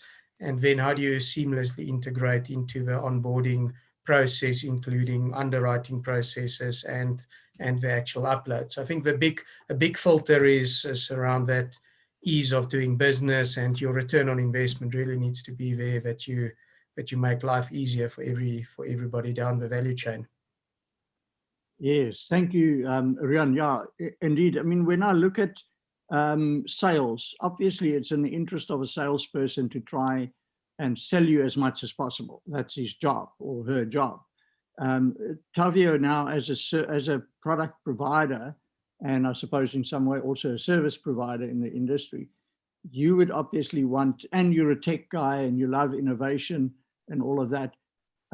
What is your responsibility in terms of toning down and saying, no, let's first do small here, or, well, let's go big, etc.? How would you navigate that? Because obviously it would impact your business if you, depending on what you're selling the client.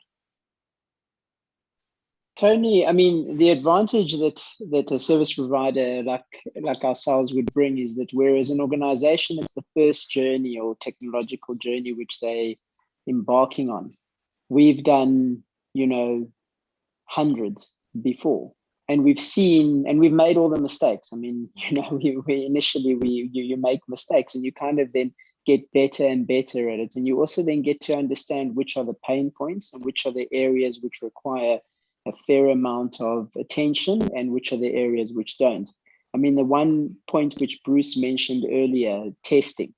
I mean, testing is a critical component of that entire discussion, because it eliminates 90% of the risk if the testing is done correctly in a methodical way.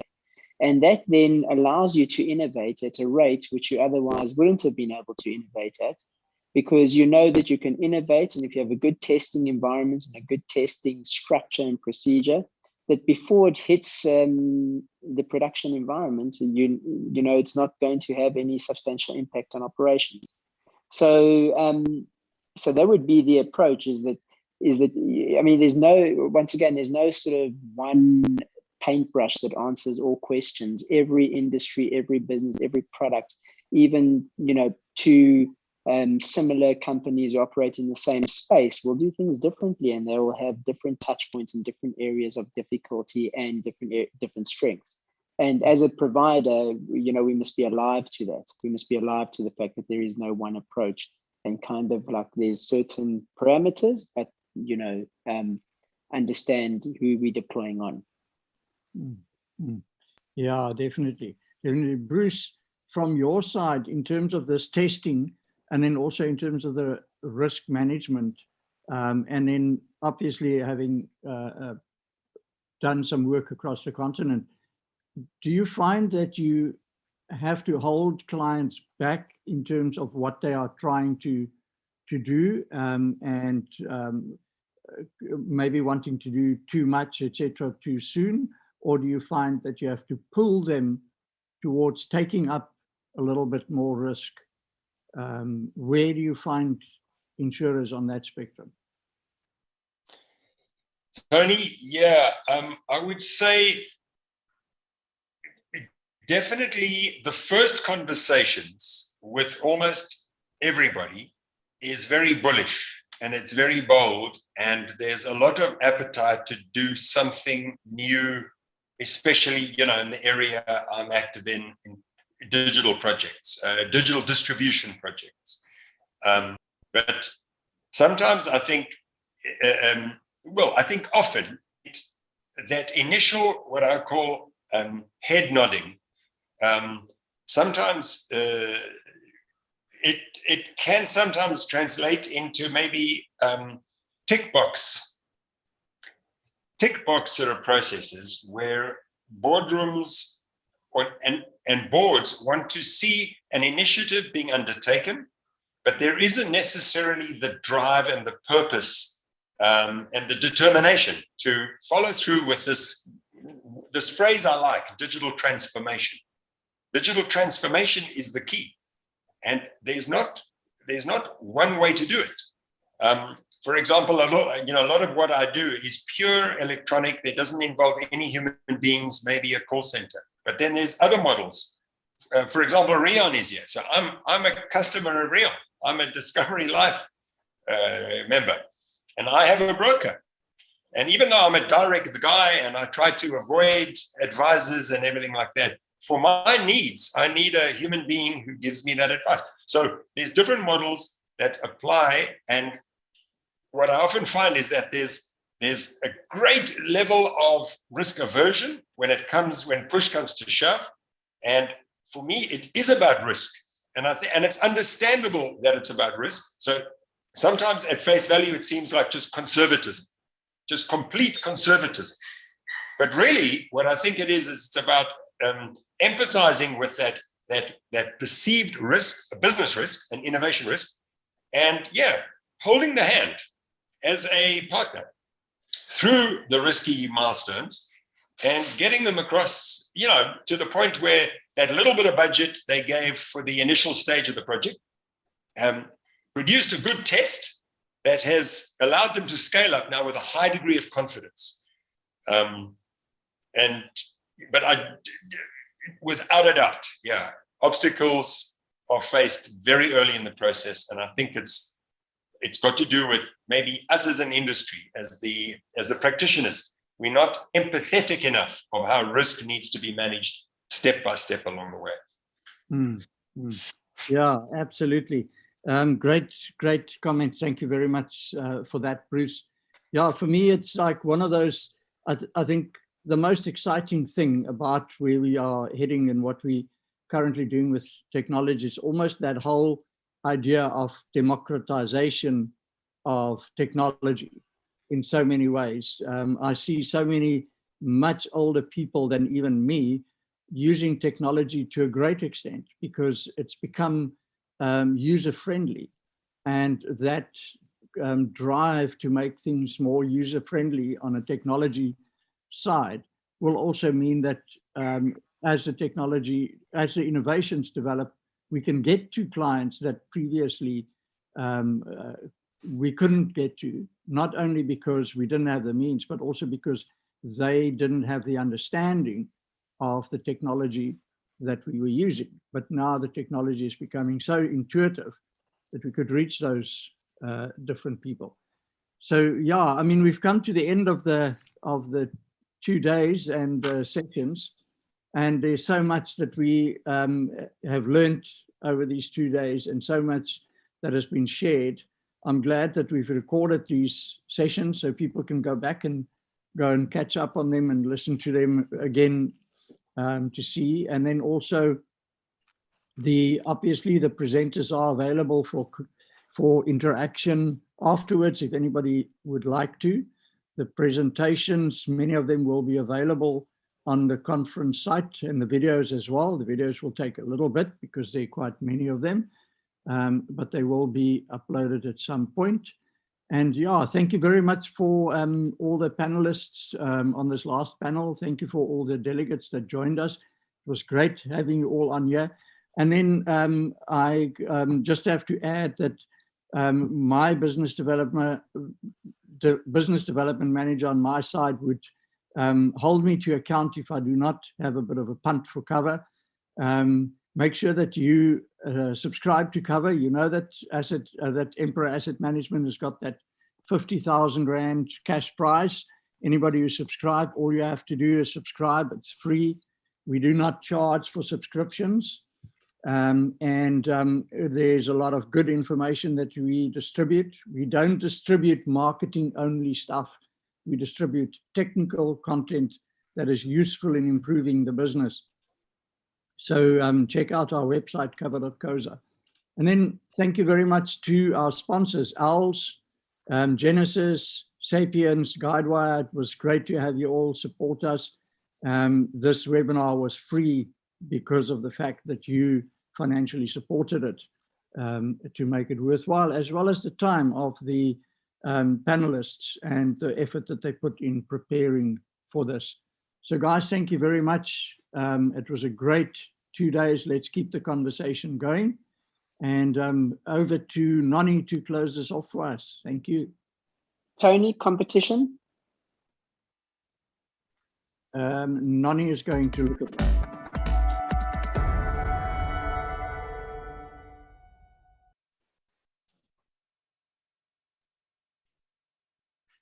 Thank you so much, Tony. It has indeed been an absolutely a fantastic conference over the past 2 days. I hope that all of our attendees learned a lot and gained a lot of great insights from it. A huge thank you to all of our sponsors, without whom this event simply would not have been possible. OWLS Software was our lead sponsor. Genesis Technologies was a gold sponsor today, as well as Guidewire and Sapiens were table sponsors for the conference. So huge thank you to you. And to reiterate Tony's point, once again, thank you to all of the panelists and speakers for sharing your insights with us throughout the conference.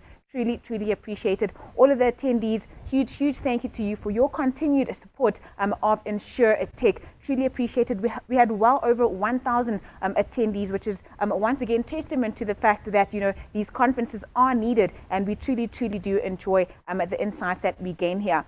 From myself, Nontuso Mhlungu, and the CN&CO events team, it's been an absolute pleasure. Stay safe, stay warm, and see you at InsureTech 2022.